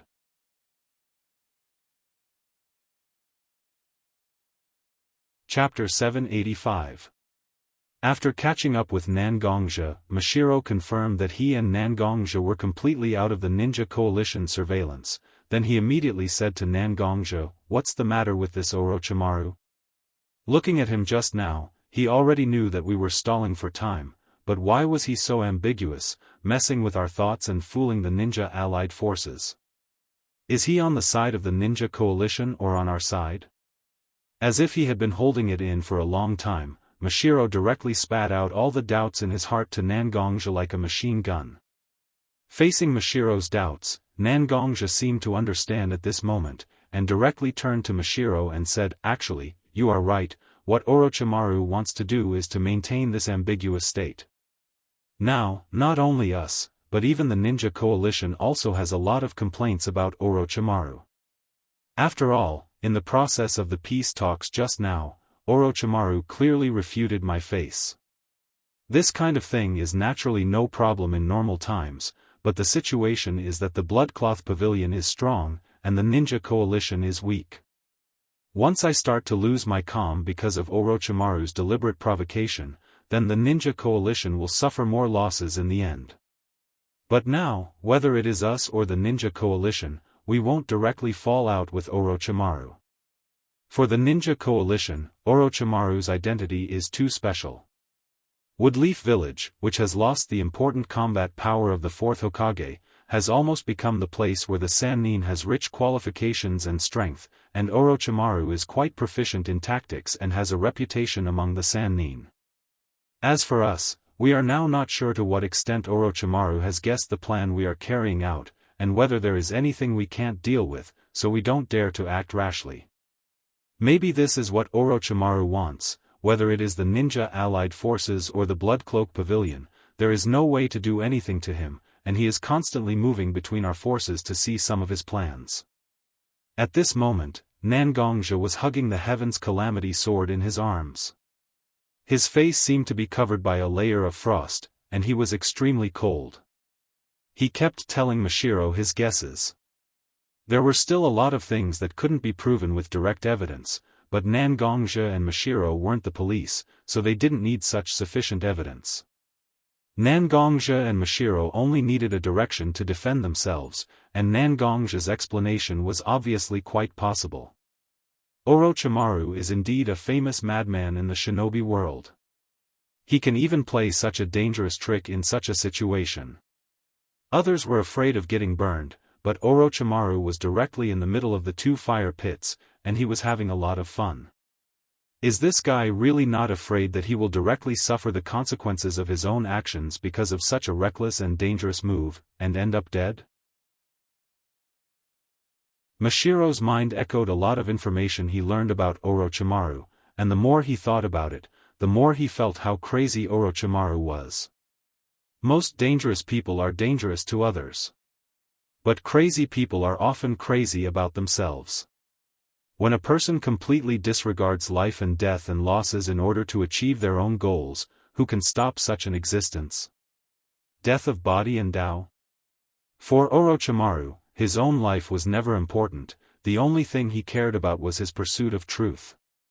Previously, Orochimaru became quite delirious because of the defects in his soul, but now, Orochimaru directly repaired his incomplete soul after resurrection for unknown reasons. The current Orochimaru is no longer as crazy and persistent as before, but instead, he added a layer of rationality to his madness and persistence. It is this rationality that restrains Orochimaru's madness and persistence, making him more dangerous than when he was crazy.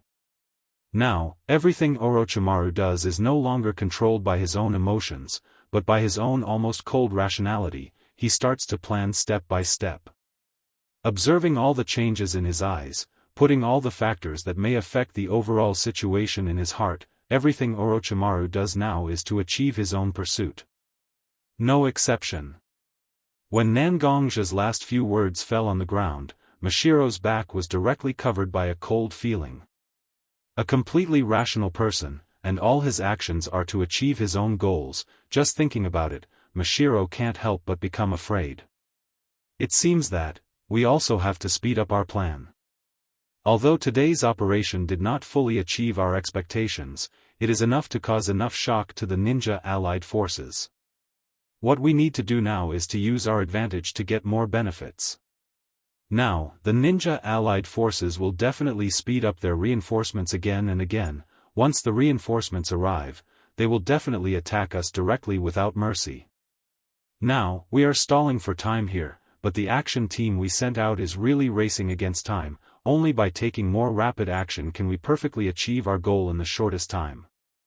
Standing beside Nangongja, when he heard how terrible an enemy like Orochimaru is, Mashiro's thoughts also drifted to the two action teams sent by Nangongzhi to the Land of Wind and the Land of Earth. After all, for the Blood Robe Pavilion now, the most important thing is not himself, but the two action teams sent out by Nangongzhi. Hearing Mashiro's suggestion, Nangongzhi also nodded, apparently agreeing with Mashiro's statement. The current situation was already very critical. What they needed was to take care of everything and consider all aspects of the matter clearly.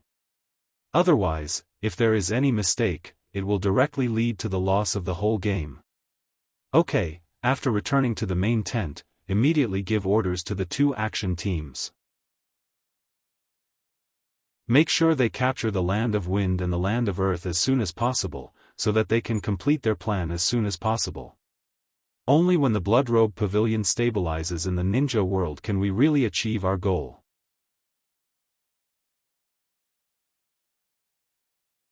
Chapter 786. Time quietly slipped away from the ninja allied forces and the Blood Cloak Pavilions waiting. The ninja allied forces were still constantly urging their reinforcements, and even to the point where they didn't care about the consumption. And the Blood Cloak Pavilion also began to do their best to take advantage of the fact that the ninja allied forces had transferred a large number of living forces from their own territory, constantly attacking cities and seizing territories. Although the Blood Cloak Pavilion has only been on the campaign for a few days, with their almost crushing power, they directly flattened the Land of Wind and the Land of Earth. No city could last for too long in front of the Blood Cloak Pavilion. Without the unified leadership of the daimyo, without the protection of powerful ninjas, there is no way to effectively protect their homeland by relying on the relatively scattered civilian encirclement forces in various cities and weak bureaucratic groups. After all, in the entire ninja world, the military and political division is very clear. The political division is all controlled by the bureaucratic group headed by the daimyo, and the military is all controlled by the ninja group headed by the kage.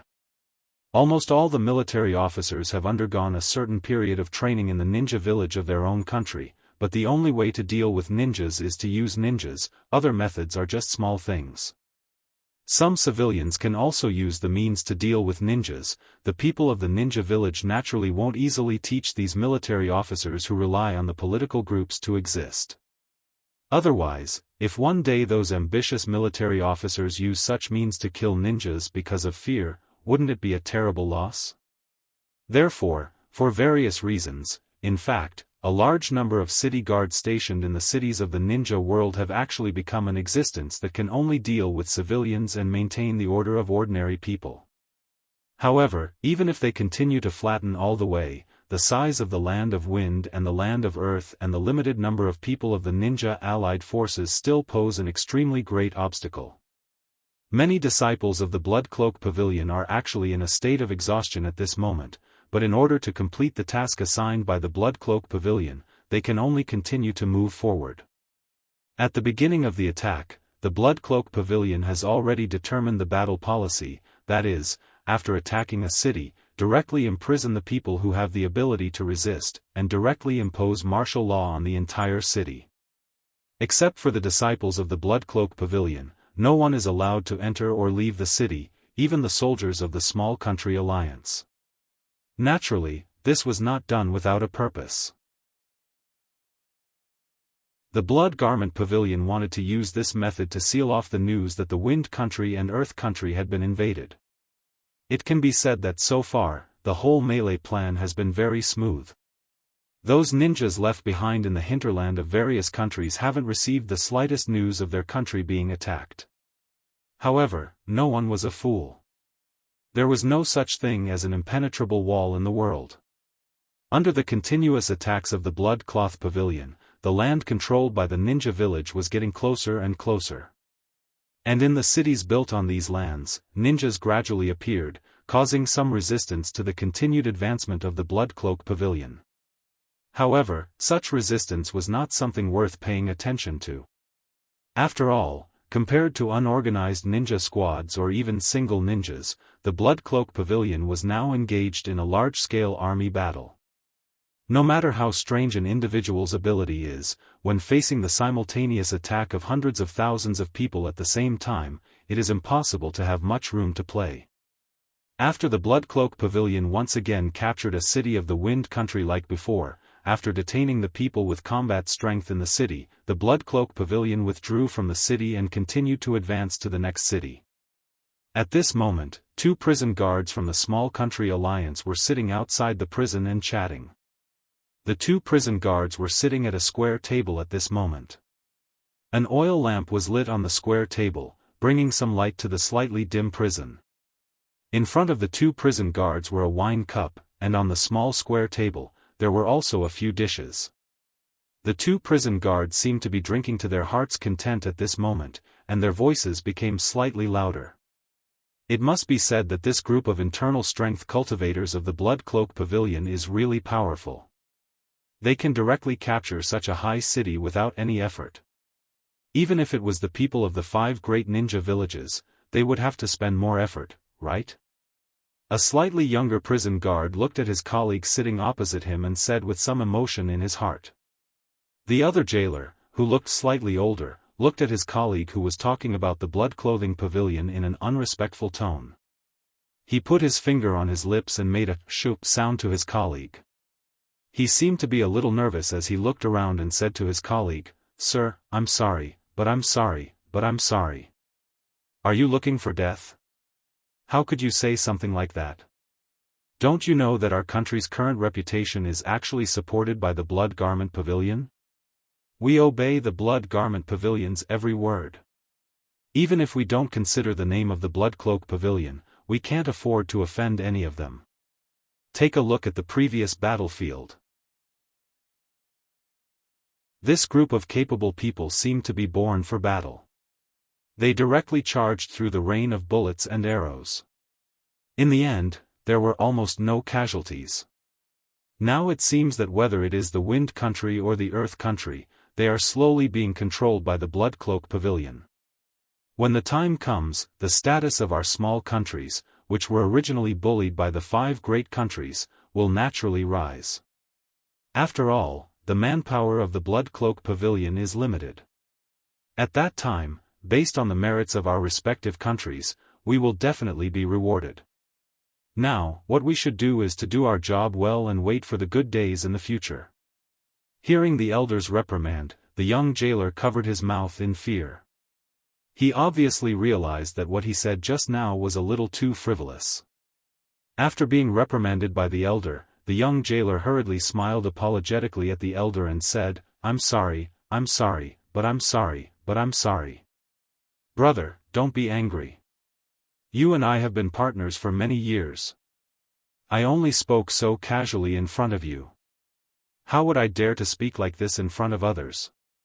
Let's drink, let's drink. These things are not things that small people like us can worry about. This cup is not only to apologize for my previous careless words, but also to wish the lords of the Bloodcloak Pavilion all the way to success. I'll drink. Seeing that the young warden seemed to be on the right track, the old warden didn't argue with the young warden anymore. He raised his wine cup and took a sip, suppressing his somewhat chaotic state of mind.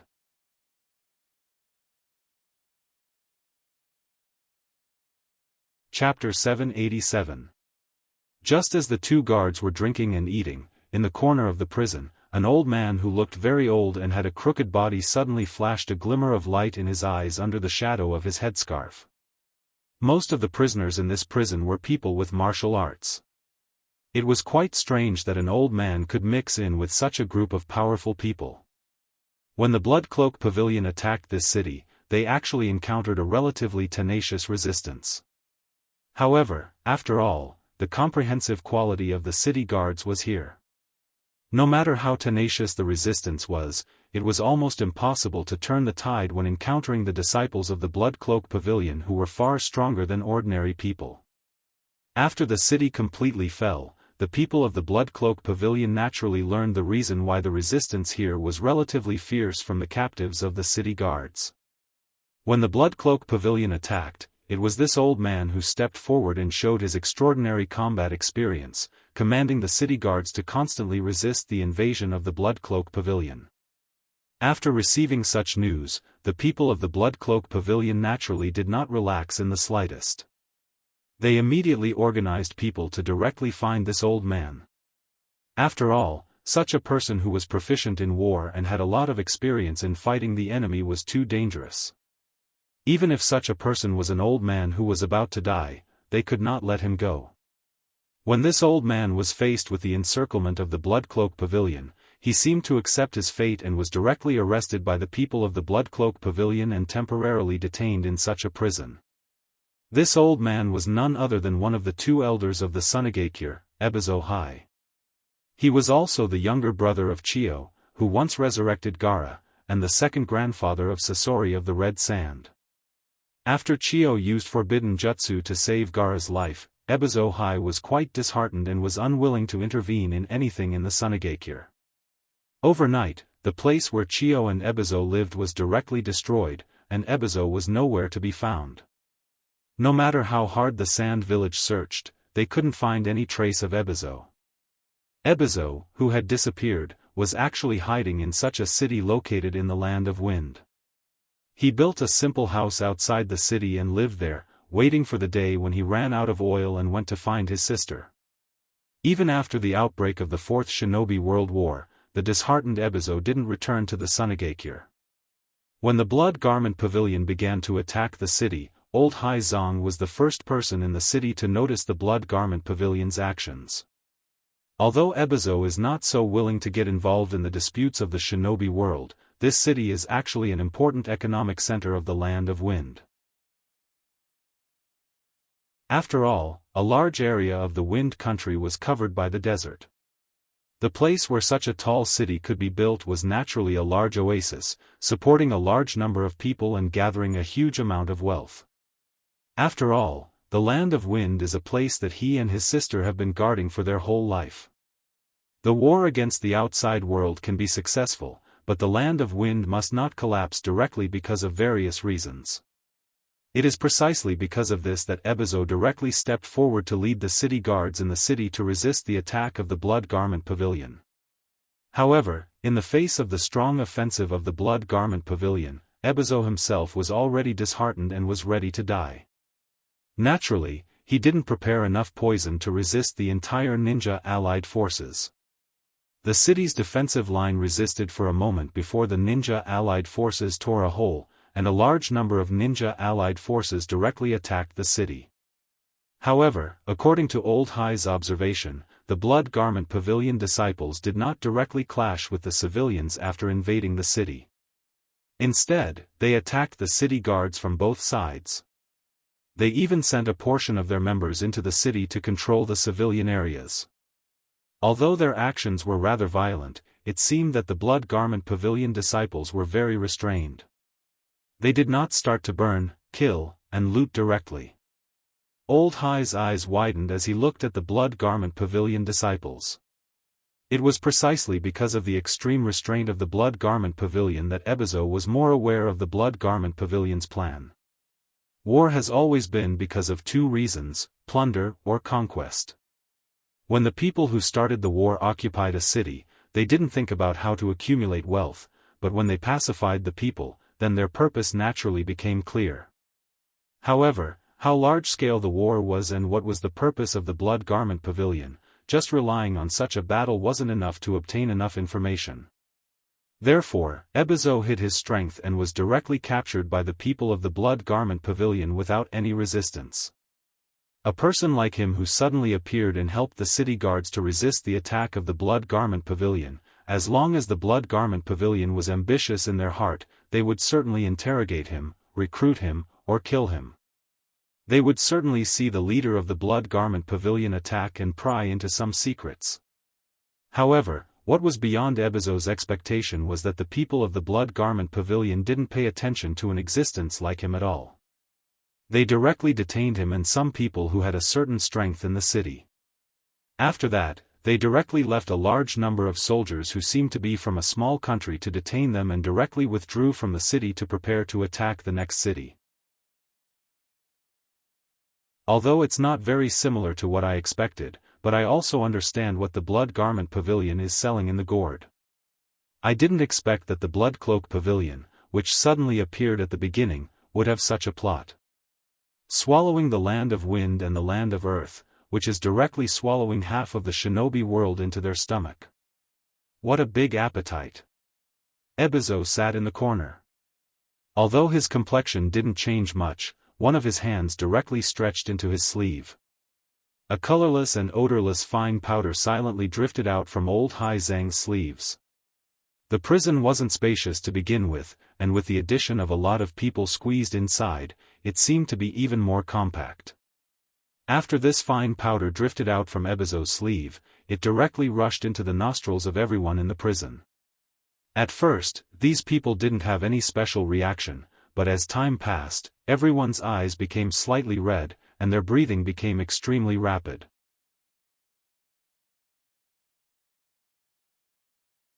Chapter 788. Although the breathing of the person in the cell was getting more and more rapid, and his own breathing was also becoming extremely violent, the two jailers who had been sitting outside the cell and drinking until they were in a daze also noticed that something was wrong in the cell at this moment. However, when a person was drunk, their mind would be somewhat numb. The two jailers just pulled out the long sabers hanging from their waists and slammed them on the iron bars of the prison, hoping to let the prisoners know that they were the ones holding the sabers in their hands. As long as they wanted to, the prisoners' lives were in their hands. Both of them had been prison guards for many years, but now, it didn't have the effect that they had hoped for. Not only were the prisoners not frightened by the two jailers at this moment, but they also seemed to be aware of the danger of the two jailers. They directly stared at the two jailers with fierce eyes, which made the two jailers feel a chill in their hearts. "You're just a group of prisoners, how dare you look at me like that? It seems that I really have to teach you a lesson. I'll let you know that the long saber in my hand is not just for decoration." The young jailer was the first to be unable to withstand the pressure. Before the older jailer could stop him, he directly stabbed his long saber into the prison. But such a casual stab directly pierced into the body of one of the prisoners. Feeling that he had stabbed something, the young jailer immediately withdrew his long saber. What a joke, the jailers were not executioners, they were only responsible for guarding the prisoners. Although they also had some interrogation skills, they couldn't really kill. When the young jailer withdrew his long saber, hot blood directly spilled on his shoes. Even through a layer of cloth, the young jailer could feel how hot the blood was on his shoes. "What the hell are you doing? We are just jailers, how can we casually attack the prisoners? If there are any casualties, how can we explain it to the higher-ups?" When the matter involved his job, the older jailer directly reprimanded the young jailer. However, the young jailer who was usually reprimanded directly after being reprimanded by the older jailer, or directly apologized to the older jailer. At this moment, the young jailer's eyes were particularly empty, as if he was frightened by his own behavior. Seeing that the young jailer was scared silly, the older jailer didn't bother to reprimand this young man. He directly turned his head to check whether the prisoners in the prison were dead or not.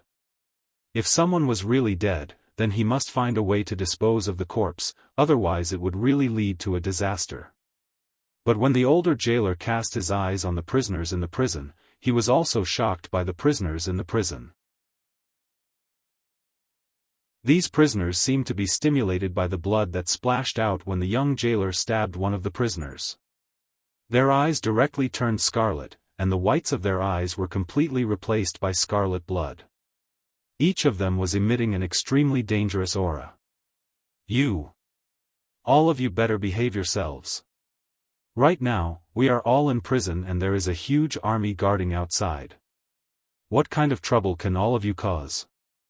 All of you better stay here, and maybe you will have a chance to survive.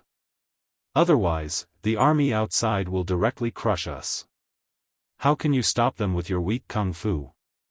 The elderly warden used almost all of his strength to shout at the prisoners. However, how could these prisoners who had lost their minds and only had the desire to destroy and fight understand his words? Instead, they opened their mouths and roared at the elderly warden in an incomprehensible manner. Old Hai was the elder of Sunagakure, so naturally, he was also extremely proficient in poison. However, these people were not poisoned. Instead, it was a type of tonic or stimulant.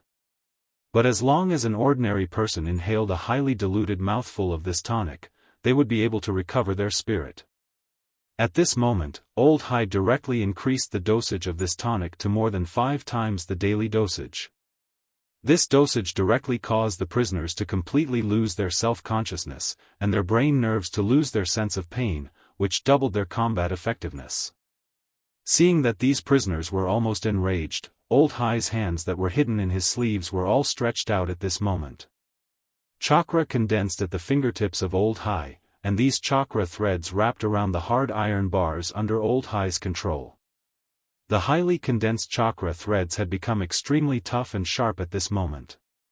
Almost with a flick of his hand, these sturdy iron bars directly turned into iron rods scattered on the ground, making clanking sounds. After the cage was broken, the prisoners who had been injected with excessive amounts of stimulants rushed out of the cage and pounced on the stunned senior warden and the dazed young warden. Once a person loses his mind, he will be controlled by his instincts, and there is no difference between a man and a beast. Old Hai was very clear that there was a large army stationed outside this prison, and because of his age, his strength had declined to the point where it was difficult to directly leave under the encirclement of so many people. Therefore, Old Hai directly used drugs on the prisoners who stood up to resist the Blood Cloak Pavilion, causing them to fall into a state of madness. However, the blood sacrifice of these people was bound to be valuable. Old Hai had decided to directly go to the frontline station of the Allied forces after leaving here, and let the ninjas of the Wind Country and the Earth Country immediately return to their own country to protect their own country's territory, so that the Blood Cloak Pavilion's plan could not be carried out. One by one, the civilian warriors who had lost their mind and sacrificed themselves for the Wind Country were sacrificed by Old Hai's plan. They were directly thrown out to attract the troops of the small countries left in the city by the Blood Cloak Pavilion. Old Hai directly used ninjutsu to merge into the sand, using the actions of these people to cover his tracks. When the troops of the small countries saw that these people dared to directly break out of the prison, they also directly launched an attack on these people who had lost their mind. After a series of attacks, they finally eliminated all these people, but Old Hai's whereabouts were unknown at this moment.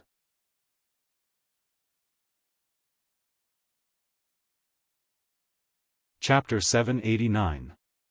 Sitting on his chair, Nangongzhi didn't read the battle reports from the Wind and Earth Country like usual. Instead, he sat quietly in front of the table without saying a word. His eyes just stared at the curtain of his tent, as if waiting for some news. After a while, Mashiro walked into Nangongzhi's tent with a few thin pieces of paper. Seeing Nangongzhi staring directly at the entrance of the tent, Mashiro gently waved the few pieces of paper in his hand a few times, then said to Nangongzhi, "The surveillance information from the ninja allied forces came." Hearing Mashiro's words, Nangongzhi nodded, then said to Mashiro, "I won't read it, just tell me directly." Knowing that Nangongzhi doesn't like to read such a slightly complicated written report, Mashiro directly put the paper in his hand on the table, then directly said to Nangongzhi, "I have already read this information on the way here, then I will repeat it to you." This time, when our people were monitoring the ninja allied forces, they didn't encounter any resistance. The ninja allied forces seemed to be deliberately letting our people know what's going on in their camp. They didn't hold back and directly let our people go deep into their camp. Early this morning, the higher-ups of the ninja allied forces had already appeared directly behind their tents, as if they were waiting for something. They also prepared a large number of gifts and piled them directly behind their tents. Shortly after that, the reinforcements from the 5 major countries gathered directly behind them and entered the ninja allied forces' tents in batches. And after these people entered the camp of the ninja allied forces, it was obvious that the ninjas of the allied forces were already preparing for war. It's almost certain that they will attack us as soon as they are ready. The long-awaited reinforcements of the ninja allied forces have all arrived here at this moment, which is not good news for the blood-robed pavilion. After all, the blood-robed pavilion hasn't completely completed the annexation plan of the Wind and Earth country. However, Nangongzhi didn't look worried at all. Instead, he handed a report from the border guard force on his table to Mashiro's direction. During this time, you have been paying attention to the situation of the ninja allied forces, and I have been paying attention to the information of our two special operations teams invading the land of Wind and the land of Earth, but 2 days ago, I received a border notification that I was very concerned about. This is a letter of apology from the border of the country of Wind. The content of the letter is very simple. 2 days ago, the border troops formed by the disciples of the Blood Clothing Pavilion and the alliance of small countries were attacked by a person. Moreover, this person directly broke through. Because of their mistake, these guards sent a letter of apology to me, asking for punishment. But I didn't directly punish them. Instead, I directly sent them a letter of condolence, and the reason why I did this is that in the letter of apology they sent me, they described in detail the characteristics and appearance of the person who broke through the border. Nangongzhi had always been a person who would reward those who did well and punish those who did wrong. But this time, on the surface, it seemed that the border guards of the Wind country had failed in their duties, but Nangongzhi actually sent them a letter of condolence. Perhaps in the eyes of others, Nangongzhi's approach was to stabilize the people's hearts, but Mashiro knew that Nangongzhi must have his own reasons for doing so.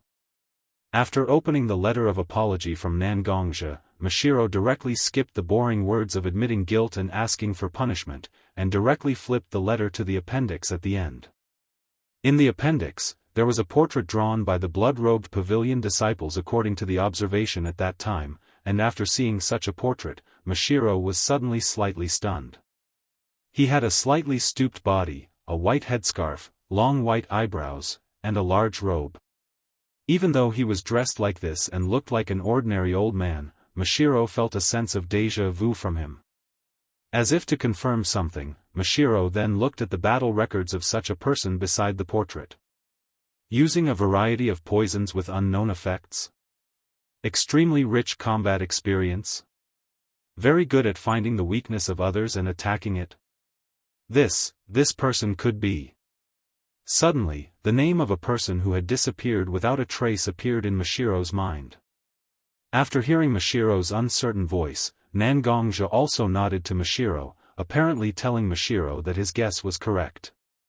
I'll give the order now. Those guards who let this fellow escape will be punished in the harshest way possible. A person with such an identity directly rushed out of our line of defense. Wouldn't there be a huge loophole in our plan? If such a person directly entered the camp of the ninja allied forces, then our plan will be exposed instantly. Now that our crusade against the Wind and Earth country is not over yet, we must not let the ninja allied forces directly return to support us. Seeing Mashiro's anxious look, Nangongzhi directly stood up from his seat, walked to Mashiro's side, and said to Mashiro, "Mashiro, don't panic. Listen to me first." When Nangongzhi put his hand on Mashiro's shoulder, and spoke to Mashiro with a voice that didn't have a trace of panic, instead, it was as if victory was in his grasp. Mashiro, who was a bit confused because of the sudden impact of the information, calmed down a bit at this moment, and turned to look at Nangongzhi who was standing beside him. When I first saw this information, I was also worried about how big of an impact the appearance of a person like Ebizo would have on us. But when I calmed down and looked at this information again, I found that although this situation seems to be dangerous, there is almost no disadvantage for us. Even if a person like Ebizo suddenly appeared in the ninja allied forces, it is a great advantage for our plan. Therefore, I didn't give any punishment to the border guards, but instead rewarded them.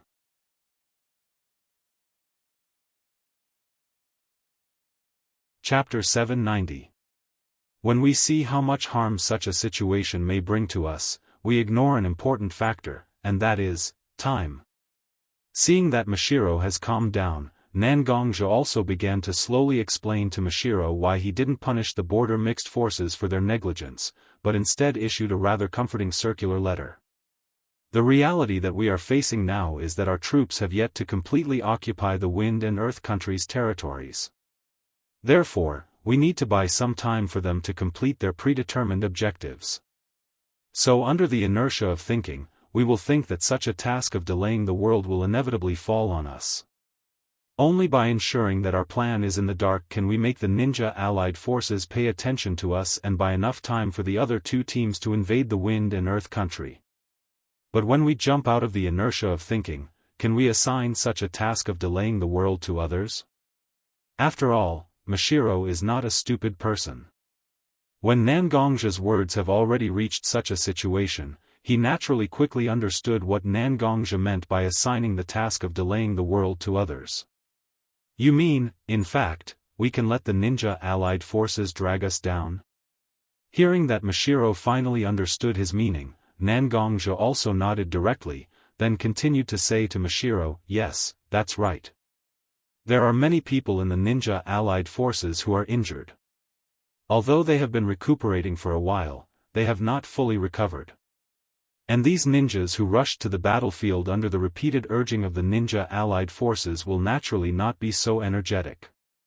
And in such a situation, once a person with a very high status like Ebizo comes to the ninja allied forces camp and says to all the ninja allied forces, "You are all a group of fools, these people from the Bloodcloth Pavilion have already taken advantage of this time to steal our home, why don't you hurry back to rescue them?" What kind of reaction will the ninjas of the ninja allied forces have? Listening to Nangongjia's words, Mashiro also began to put himself in the position of an ordinary ninja in the ninja allied forces to think. The more he thought about it, the more the anger in his heart became stronger and stronger. Although ninjas have always claimed that they can get rid of their emotions from their mind, how many people can do this? Once such an accident happens to the ninja allied forces, what kind of reaction will so many ninjas have? Moreover, the country of wind and country of earth were being attacked. Would the other three countries spare no effort to help these two countries that were once estranged from them? Even if the high-level ninjas can see and agree to such an action, will the ordinary ninjas at the grassroots be able to put down such hatred and continue to fight for other countries? As the saying goes, a friend is better than the poor. Now the countries that are about to be destroyed are the land of wind and the land of earth. What does it have to do with the other countries? Don't tell me that if the lips are gone, the teeth will be cold. Once the Blood Garment Pavilion really swallows the country of wind and the country of earth, how long will it take to digest these two countries that are vast in size but have very ordinary resources and then pose a threat to the other three countries? Not to say hundreds of years, but a few decades is certain, and a few decades is enough for the other three countries to prepare for it. After all, the establishment of the 5 major ninja villages is only a few decades. If there is a few more decades, the ninja villages in the other 3 countries will naturally develop to an extremely powerful level. Even if the people in the ninja allied forces reach a consensus and are willing to rescue the land of wind and the land of earth together, how fast can the ninjas who have already consumed a lot of energy reach the land of wind and the land of earth? Should they rescue the land of earth or the land of wind first? These are all questions that are directly placed in front of the ninja allied forces. When a person is faced with a decision that involves their own fundamental interests, everyone only cares about what they can get. As for what others do, what does it have to do with them? The more Mashiro thought about it, the more he found that the arrival of Ebizo was actually not a bad thing for the Bloodcloth Pavilion. On the contrary, it may be more beneficial for the Bloodcloth Pavilion. Even if this is the case, we still have to guard against the ninja allied forces who will directly kill us, the disciples of the Bloodcloth Pavilion, who are staying here. After all, I am the altar lord of the pristine gold altar of the Blood Garment Pavilion, and you are the head of the Blood Garment Pavilion, Gonggong. Once the two of us die here, it will definitely cause chaos within the Blood Garment Pavilion. It seems that you and I need to carefully discuss when we should leave with the disciples here. After all, Mashiro was Mashiro. Although his heart was full of joy, he was completely unaffected by this joy in his heart, and soon found what kind of loopholes in such a plan. Yes, we do need to carefully discuss this point. If we can't grasp the time, although I am confident that I can take you away from here, but there is no way for the disciples of the Bloodcloth Pavilion to get enough time to move. I have a little idea here, we need to continue to discuss it. After saying that, Nangongzhi pulled Mashiro to sit on a chair in the tent and began to talk about some of his plans. In the ninja allied forces, at this moment, everyone was full of a kind of elation. After all, during this period of time, Nangongzhi directly pulled the ninja allied forces for so-called negotiations, and put pressure on the ninja allied forces again and again, and everyone was very keenly aware that Nangongzhi's strength had become more and more powerful. This kind of pressure falling on the ninja allied forces was a bit too heavy, as if there was a sword of Damocles floating above their heads, and at any time, it would directly fall from the sky and behead them. Now that their own side's reinforcements had finally arrived, everyone naturally became uncontrollably excited.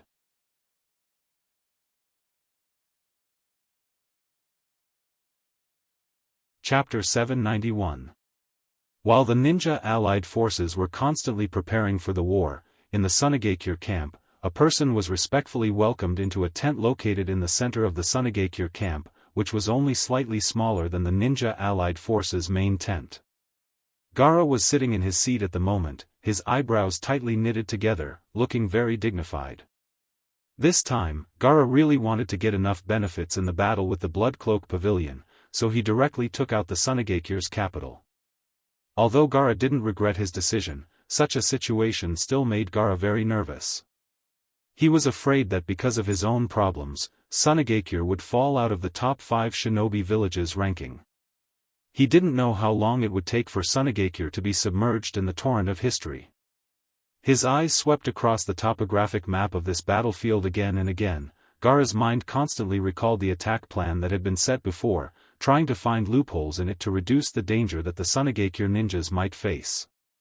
But just as Gaara recalled the battle plan in his mind over and over again, and from time to time, his hand stroked the map in front of him, and even used his sand control ability to directly evolve into a sand table to constantly carry out tactical deduction, a voice sounded outside his tent.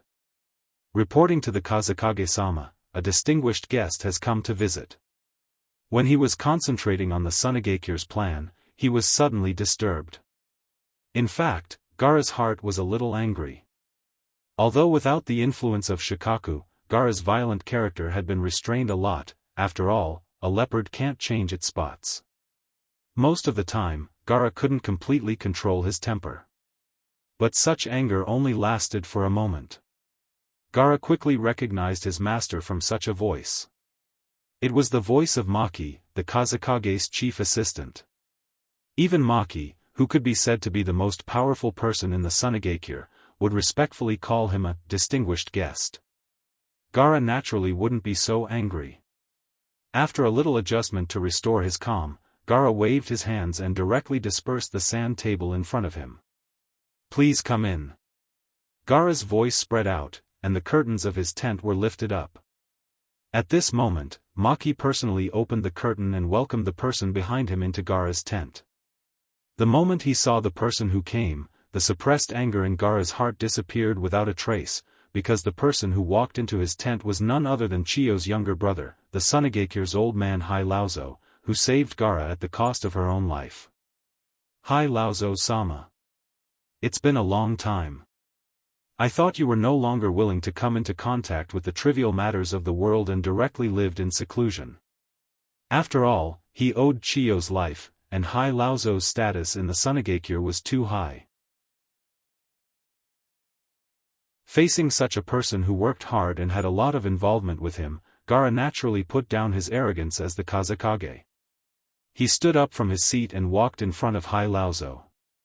"This old man wants to live in seclusion and not care about the world, but the Wind Country has reached a moment of life and death. How can I, an old man who has guarded the Wind Country for a lifetime, continue to live in seclusion?" At this moment, Hai Laozong's expression was not very good. After seeing the Blood Garment Pavilion's attack on the Country of Wind and calculating the speed of the Blood Garment Pavilion's attack, Hai Laozong could already conclude that the majority of the Country of Wind had already fallen into the hands of the Blood Garment Pavilion. Fortunately, the Blood Cloak Pavilion didn't kill them, so Hai Laozo vaguely felt that he could still save the cities of the Wind Country by returning to help. After all, most of the power of the Wind Country was still relatively intact in such a battlefield. The political leader of the Wind Country, daimyo of the Wind Country, and the military leader of the Wind Country, Sunagakure Kazekage, were also very safe at this moment.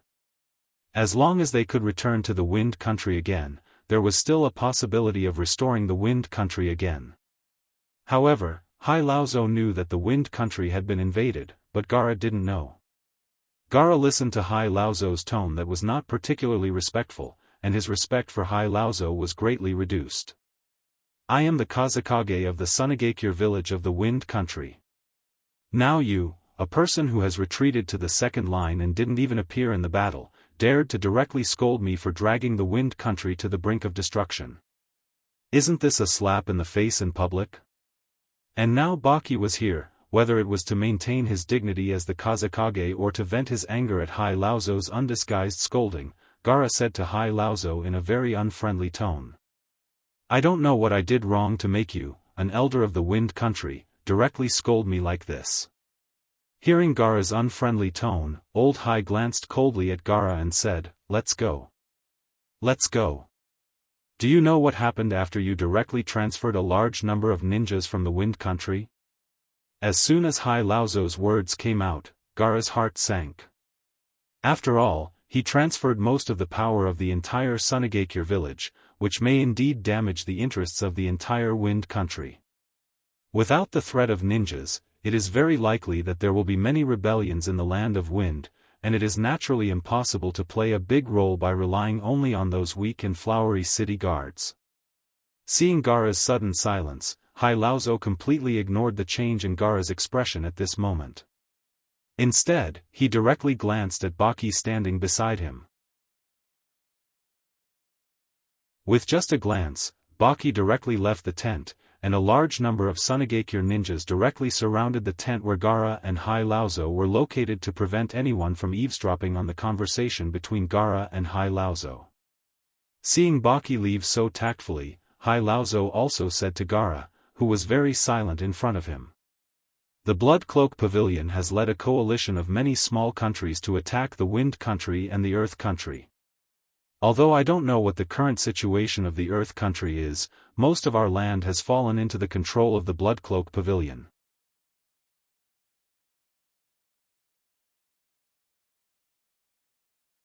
Chapter 792. Hearing Ebizo's words, Gaara's mind suddenly went blank. The Land of Wind was invaded by the Blood-Robed Pavilion, and the Land of Earth was also invaded by the Blood-Robed Pavilion? When such a news rushed into Gaara's ears, it was like a bolt from the blue for him, and his whole mind went blank. Obviously, the entire Blood-Robed Pavilion has been delayed here, so why does the Blood-Robed Pavilion still have the strength to attack the Land of Wind and the Land of Earth? Is it possible that the Blood-Robed Pavilion camp that is now blocked by the ninja allied forces is just an empty shell, and all the powerful people of the Blood-Robed Pavilion have been sent to attack the Land of Wind and the Land of Earth? Suddenly, such a thought directly broke into Gaara's mind. Such a thought also answered all the questions in Gaara's mind. Why has Nangongja been putting pressure on the ninja allied forces to delay the invasion of the Land of Earth? Why is it that every time Nangongja appears with Mashiro instead of the other Blood-Robed Pavilion lords? Why did Nangongja not directly launch a general attack on the ninja allied forces even though he has accumulated so much strength? Instead, he waited for the reinforcements of the ninja allied forces to arrive here. He didn't attack the reinforcements, nor did he destroy the transportation, but just let the reinforcements of the ninja allied forces arrive. Even at such a time when the war is about to begin, there is still no atmosphere of preparation in the Blood-Robed Pavilion camp. Ebizo-sama, please come with me to the main tent of the ninja allied forces. This news not only needs to be known to us, but also needs to be known to the other ninja villages. At this moment, Gaara didn't have time to worry about Ebizo's tired body after a long journey. He directly took Ebizo's hand and led him to the main tent. Gaara lifted the curtain and saw Marky, who had been loyally guarding outside his tent. He directly ordered Marky, "Let's go." Baki, now send a few people to inform the leaders of the other 4 ninja villages and ask them to immediately go to the main tent for a discussion, but these people must keep their actions secret and don't make too much of a commotion. Now that this matter is related to the survival of our village and even the Wind Country, we must be cautious and hurry up. Do you understand what I mean? Gaara's eyes were fixed on Marky, and his eyes were full of solemnity and anxiety. Although Gaara would occasionally show a bit of irritation, Marky hadn't seen such a nervous and anxious look from Gaara for a long time. Yes, I'll go now.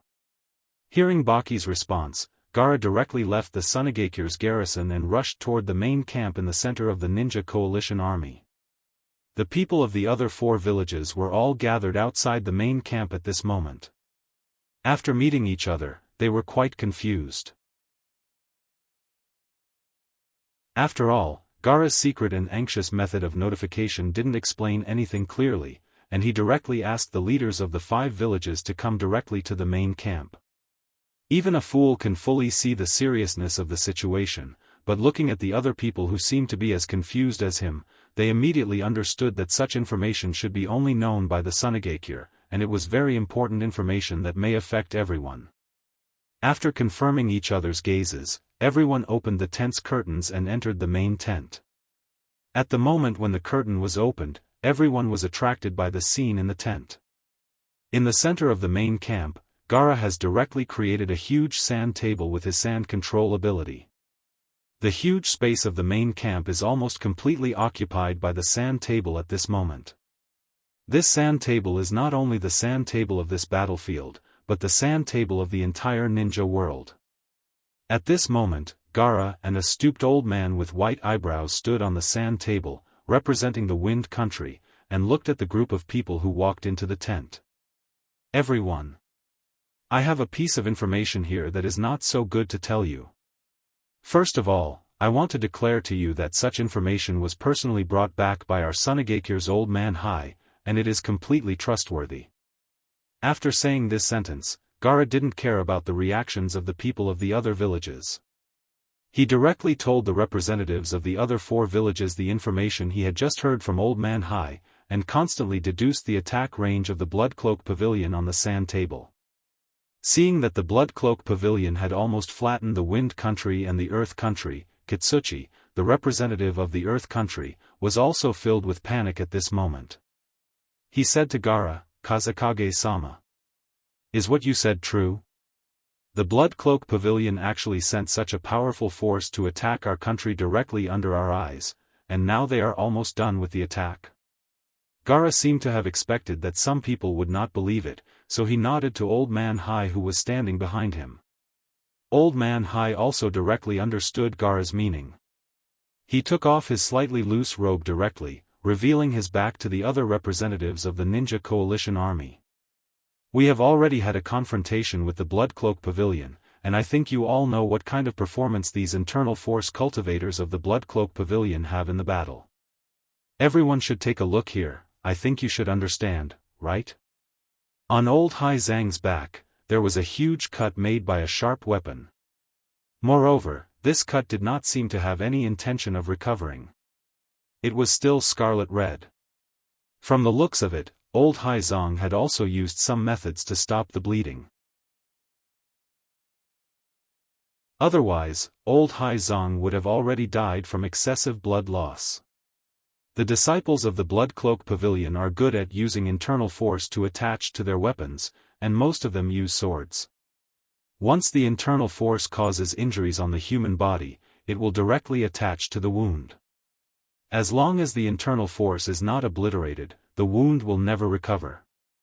The injury on Old Man Hai's body was caused when he broke through the border guard of the Blood Cloak Pavilion in the Wind Country.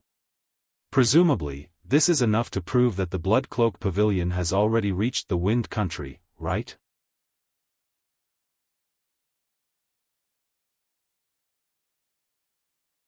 Chapter 793. Gaara's heavy news directly hit everyone's head, but except for Kitsuchi, the spokesperson of the Earth Country, who seemed to have lost his soul because of Gaara's news, the other 3 ninja villages didn't have any particularly obvious reaction. As mentioned before, the ones who died were the Wind Country and the Earth Country. Such a situation has a lot to do with the other countries and several ninja villages. They only care about their own interests. How much benefit can rescuing the Wind Country and the Earth Country bring them? Originally, Gaara was actually looking forward to being a member of the ninja coalition.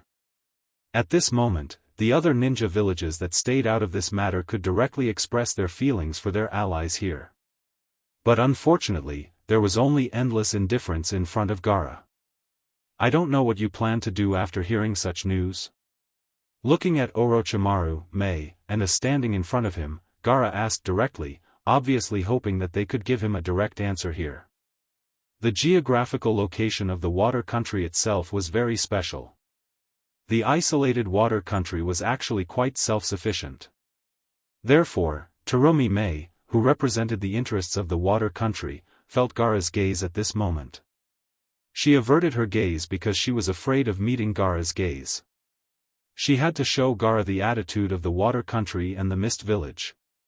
Compared to the water country, the fire country and the lightning country bordered the wind country and the earth country that were being attacked by the blood-clothed pavilion at this moment.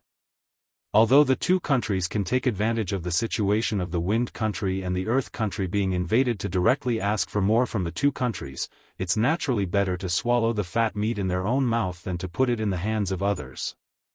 No one can resist the temptation of expanding their territory because such an act is a political victory, a military victory, and a victory that is enough to be remembered in history. As the Raikage of the Cloud Village in the Land of Lightning, unlike his rough appearance, the fourth Raikage AI is a person with great ambition. The country of Earth and the country of Lightning had a long-standing grudge against each other. AI's father had even died in the country of Earth's trap. Being able to kill such an enemy was simply an irresistible temptation for AI. Although Orochimaru didn't really want to join the Woodleaf Village, at this moment, Orochimaru had to represent the interests of the Woodleaf Village and began to think about the pros and cons. As long as the interests of the Woodleaf Village are not damaged, it doesn't hurt. As long as the interests of the Woodleaf Village are not damaged, it's enough. Moreover, after the Windstorm Watergate awakens, if he also makes up his mind to annex the Wind Country, it's not a bad thing for Orochimaru. After all, whether the Fire Country can take the Wind Country from the hands of the blood-clothed pavilion or not, once the war starts, Orochimaru will have more materials to conduct his own research. The Woodleaf Village will also have to do its best to support his research because of the war to enhance its combat ability. Even if the war hasn't started, large-scale military reserves will definitely be carried out. Orochimaru can still get enough resources from the hands of the Woodleaf Village to ensure his status and research with peace of mind.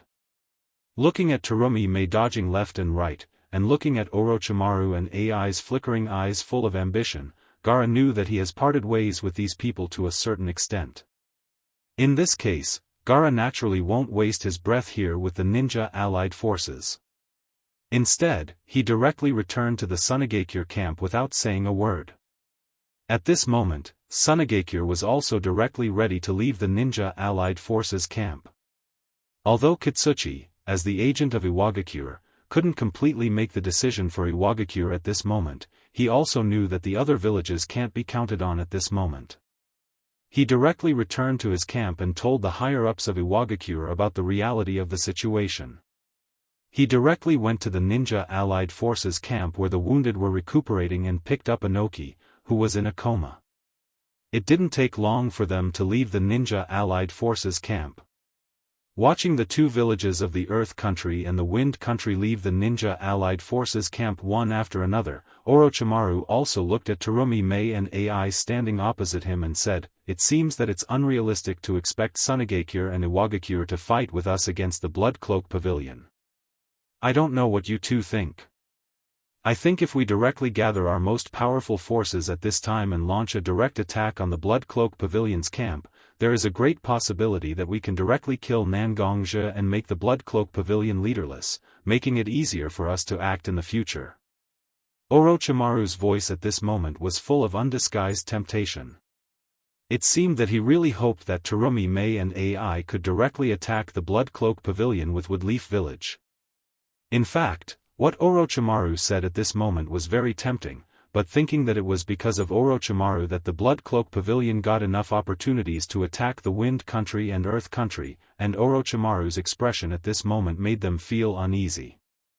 Although Terumi Mei didn't directly refuse, after returning to their camp, they directly began to order to be ready to evacuate at any time. Looking at Terumi Mei and AI leaving, Orochimaru's mouth directly raised a mocking smile, but they're all cowards.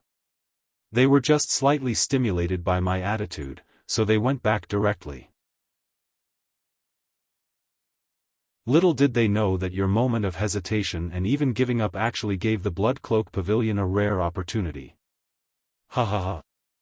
I hope that with the participation of the Blood Cloak Pavilion, this world won't be as boring as before, and will become more colorful. What kind of sparks will blossom from the collision between a ninja and an internal force cultivator? Is Sasuke's choice right or wrong? It's really interesting to the extreme. Looking at the big tent of the ninja allied forces that was originally filled with heroes from all walks of life, at this moment, only sand and desolate tables and chairs were left on the ground. Orochimaru not only didn't feel nostalgic, but instead, his eyes became even brighter. At this moment, Orochimaru was quite a bit like Uchiha Madara, but the goals of the two were different. In comparison, Orochimaru's goal wasn't so much of a rebellion, and it was easier to succeed.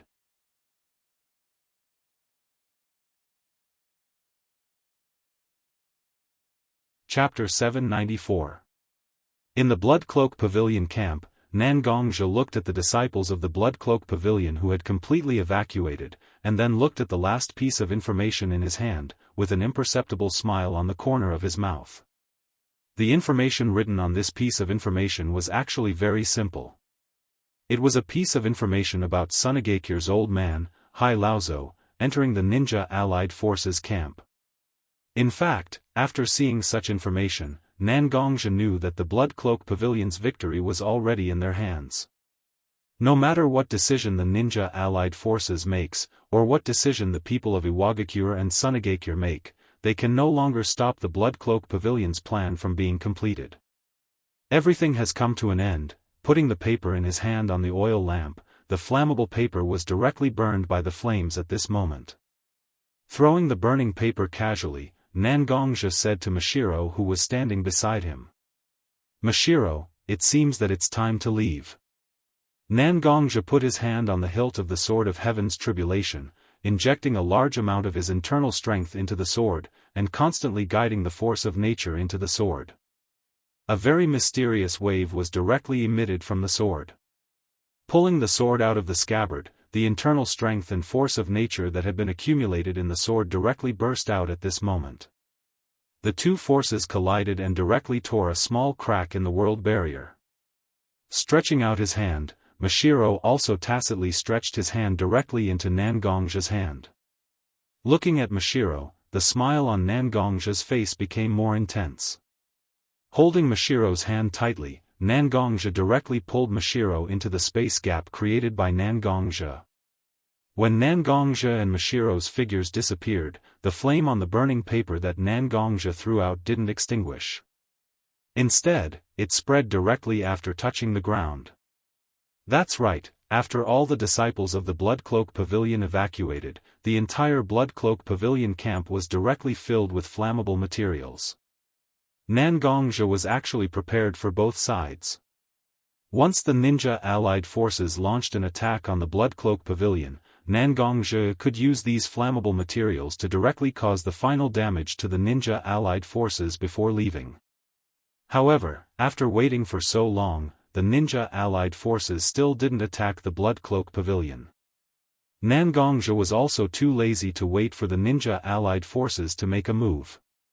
After all, such a sudden attack may cause enough damage to ordinary troops, but it was still slightly inferior to the ninja allied forces that could use various types of ninjutsu. After using water release ninjutsu and earth release ninjutsu, this kind of ordinary fire could be quickly controlled.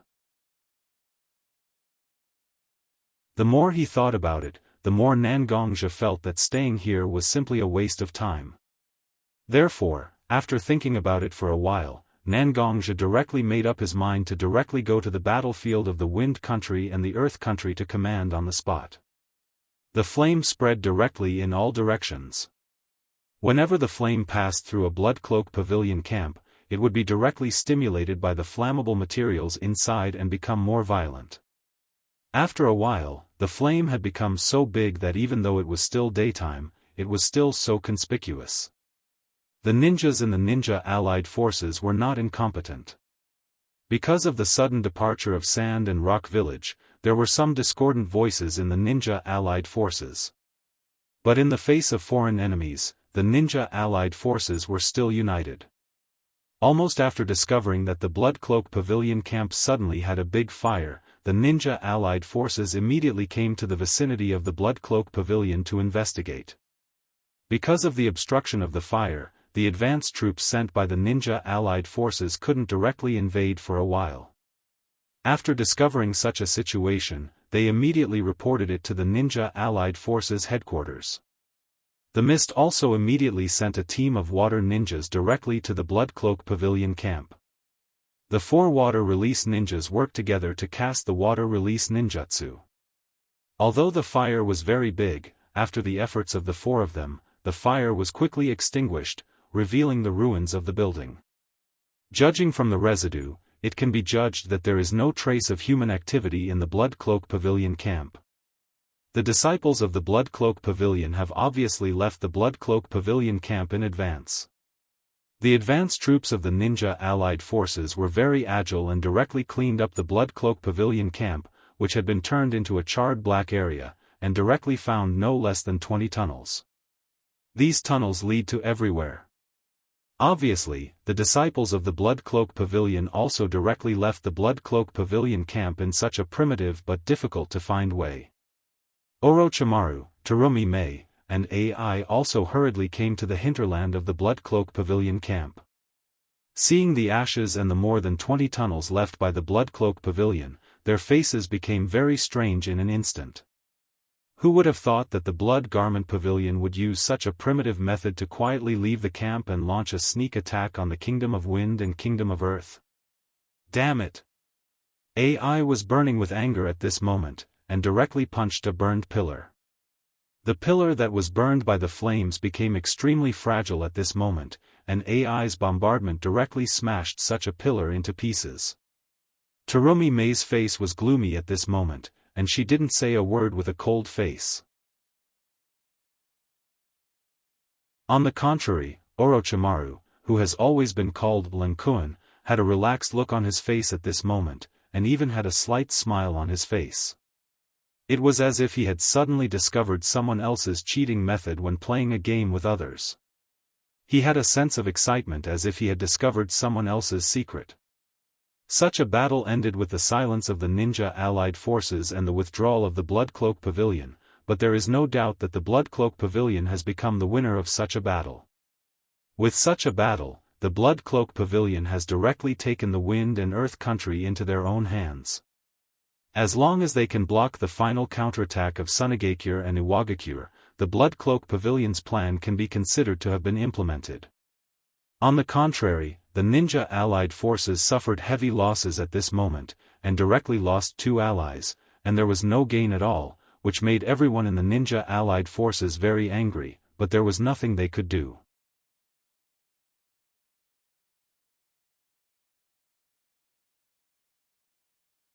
Chapter 795. Although Sunagakure and Iwagakure's counterattack had a certain impact on the Bloodcloak Pavilion's defense, it didn't cause too much trouble. Gaara and Kitsuchi went to Woodleaf Village and Mist Village respectively. After all, the relationship between Sunagakure and Woodleaf Village was very good, and there was a deep hatred between the Earth and Lightning Country, so they could only choose the Water Country, which had a relatively good relationship with them. Facing the remnants of Sunagakure and Iwagakure, the Fire and Water Country welcomed them with open arms. After all, each country suffered a certain degree of loss in the previous battle. They needed some time to recover their strength and heal their wounds. Sunagakure and Iwagakure lost their homeland, so Woodleaf Village and Mist Village were happy to directly absorb all of them into their own system. Once Sunagakure and Iwagakure were integrated into such a system, it only took a little bit of effort to absorb these two forces into their own ninja village. At this moment, Nangongja sat on the throne in the middle of the palace of the country of Earth. He looked at the 5 elemental altar lords and the many Blood Cloak Pavilion disciples who had performed outstandingly in the battle before him. Just a moment ago, Nangongja had given out rewards to these people. When everyone's rewards were over, Nangongja also stood up from his seat and swept his eyes across the faces of the numerous disciples standing in front of him. Nangongja also cleared his throat and said to everyone, "Brother Lu, I'm going to give you a reward. I started as an orphan in a small village, and by chance, I received the inheritance of internal strength. But although I received the inheritance of internal strength, it still didn't change the fact that I was an orphan with no one to rely on. Back then, my sister and I were squeezed together in a small room, worrying about our livelihood every day. My biggest wish at that time was to learn a way to feed me and my sister from the small town where we lived, and then eat meat whenever we want." Nangongja said, and everything he experienced slowly passed through his eyes. Nangongro, who was also standing in the hall, looked at her brother who was standing taller than everyone else. At this moment, her eyes were slowly filled with tears, remembering the simple and difficult times of those years. Later, when I had some achievements in my cultivation, I began to have an idea in my mind. Can I make use of my cultivation to make a living? In the ninja world, there are many ways to make money by violence, but there are only a few ways to accept my strength at that time. In the end, I chose to find a way to become a ninja. At that time, in the small town where I lived, there happened to be a Hataki from the Woodleaf Village, and under his recommendation, I became a ninja in the Woodleaf Village, one of the 5 most famous ninja villages in the ninja world. Thanks to the blacksmith shop owner in the small town, Uncle Hataki, who gave me the opportunity to go to the Woodleaf Village. Although I became a ninja and earned a lot of money from the missions, but at the same time, I also paid a lot of price. I had to use a lot of dirty means against my heart to complete my missions. The blood in my hands became more and more, and I also got the nickname Yama in the ninja world. Perhaps for others, such a title is an extremely glorious thing, but for me, it reminded me again and again of the fact that I am a murderous devil. Killing people is not a sinful thing, because in an environment like the ninja world, as long as you want to protect yourself, you have to kill people for various reasons. But when you go against your heart and kill people for no reason, just to ensure that you can get money, the guilt becomes stronger and stronger. But I have no choice, I can only kill people, because if I don't kill people, I can't live. Perhaps it was because he went against his heart again and again that Nangongja finally chose to give up the identity of a ninja. But this period of time as a ninja was not just simple torture for me, it was because of this period of time that I was able to get friends and my other 2 family members Mashiro and Little Linger. It was because of my sister Nangongro, my family members Mashiro and Little Linger that I was able to not let the guilt in my heart directly devour my heart. With that, Nangongja's eyes also became unprecedentedly gentle, looking at the 3 family members he mentioned. But in the end, because of various reasons, I couldn't stay in the Woodleaf Village anymore. In order to protect myself and the responsibility of the Sword of Heaven's retribution, I came to the Blood Cloak Pavilion and passed the path of dragonization step by step to become the leader of the Blood Cloak Pavilion. I have never liked to take responsibility so much, so I directly added such a heavy burden on my shoulders. Step by step, I've been carrying such a heavy burden all the way to where I am now. The Blood Cloak Pavilion also directly became a giant in the ninja world step by step from a hidden force. From now on, internal force cultivators will no longer be ignored. We proved to the whole world that internal force cultivators are not worse than ninjas, and even better than them. Today, we have rewarded all the people who have made contributions, and I believe that most people have also received the rewards they deserve. From today on, the Blood Cloak Pavilion officially stands in the ninja world and becomes an existence that everyone in the ninja world needs to look up to. This is my blood cloak pavilion. This is our blood cloak pavilion. From today on, all the disciples of the blood cloak pavilion will be proud to be a member of the blood cloak pavilion. Now, let us all rejoice in our victory. All of this is what we have won with our own sweat, with our own blood, and with our own lives. Nangongzhi held the sword of heaven's retribution in his hand and directly raised it high, and in Nangongzhi's eyes, tears were flowing, and there was no way to stop. The book was finished. You're tuning into the Unparalleled SwordWill YouTube channel. Don't forget to subscribe and join us on this journey to catch the most captivating stories.